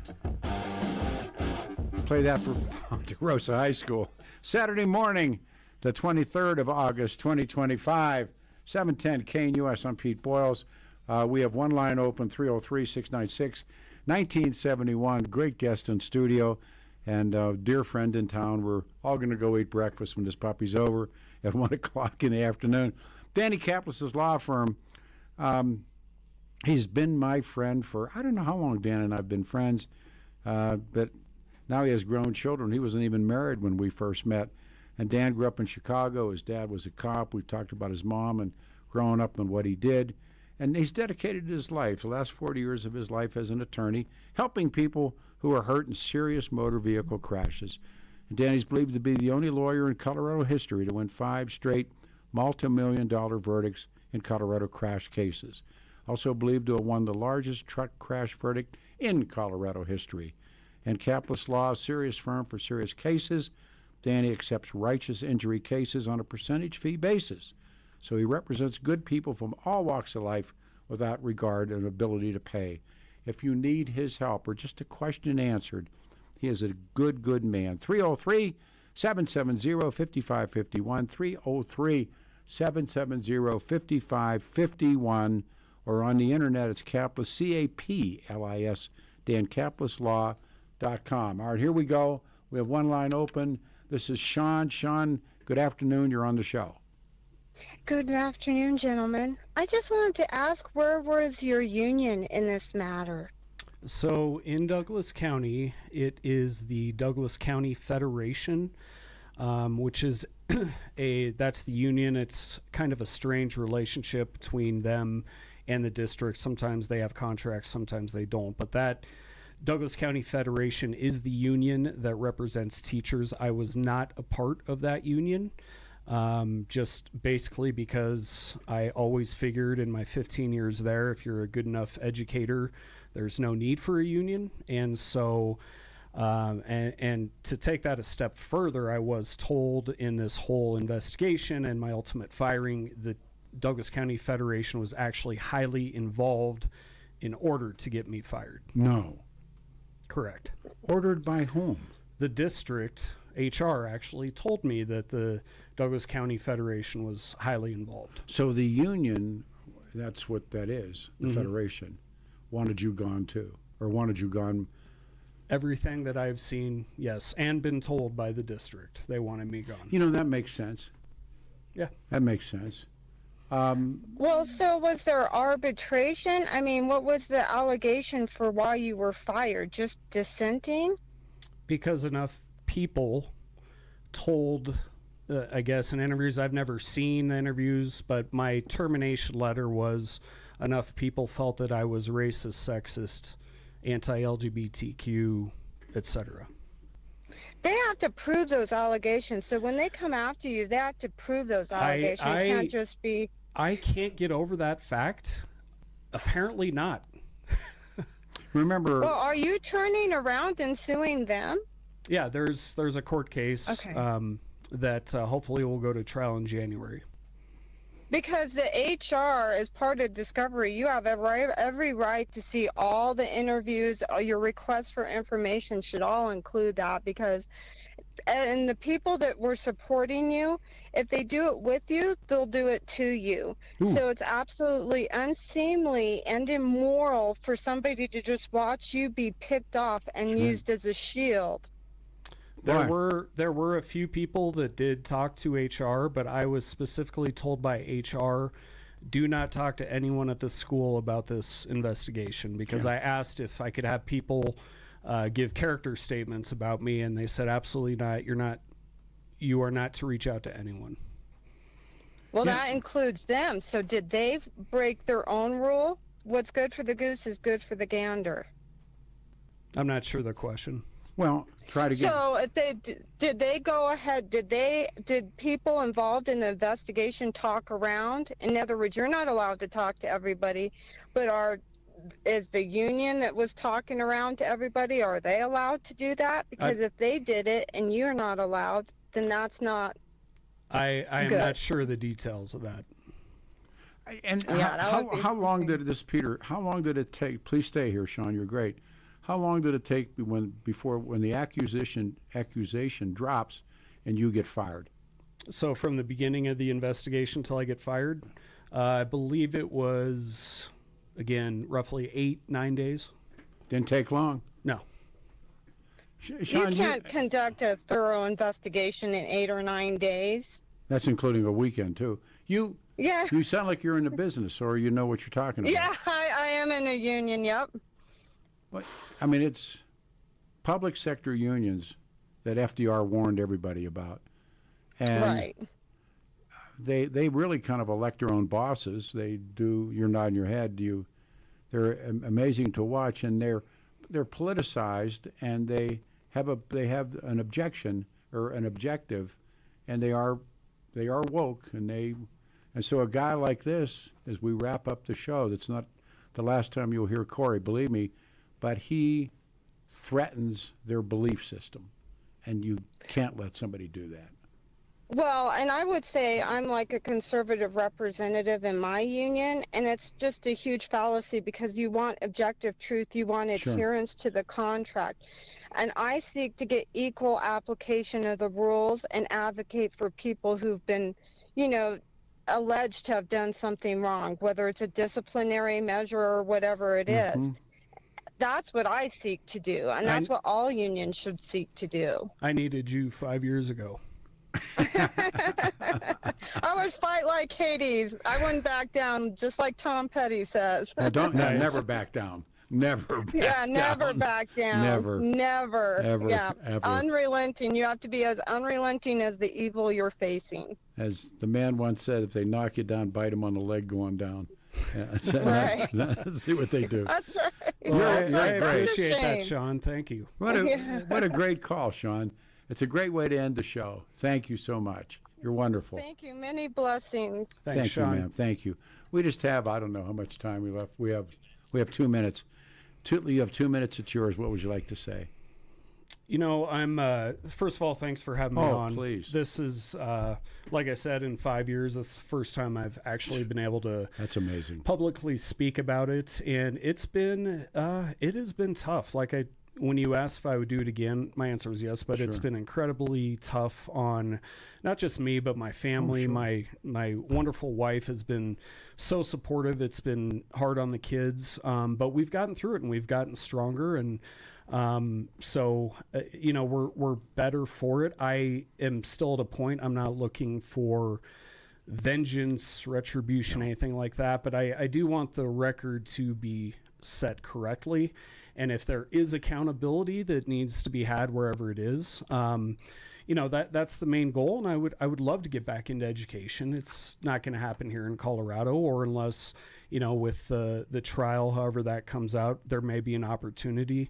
But I just, I want the people involved, especially the higher ups, specifically the gentleman who told me that I was being put on leave for my religious comments, to tell the truth.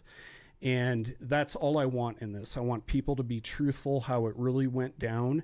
And if that does come to light, and if lies are snuffed out, I think that a trial will see this for exactly what it is. And there will be some correction in it, not just for me, but maybe small waves in the educational environment. Or maybe it gets national attention, which is I hope to do for you, and because it just isn't true.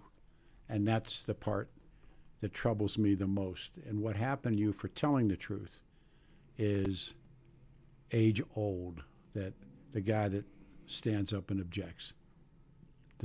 What was the great line? The tall nail was always pounded down. And you are that.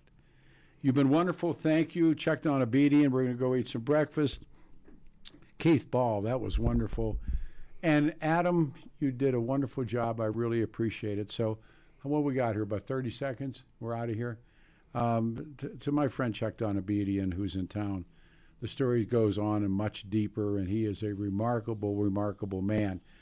Let's go eat some breakfast, everybody. Yeah, thank you for having me, Peter. Oh, brother man, please.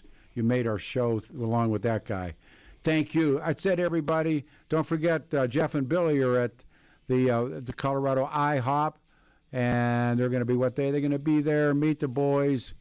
Come on, Peter. 6 to 10 Wednesday.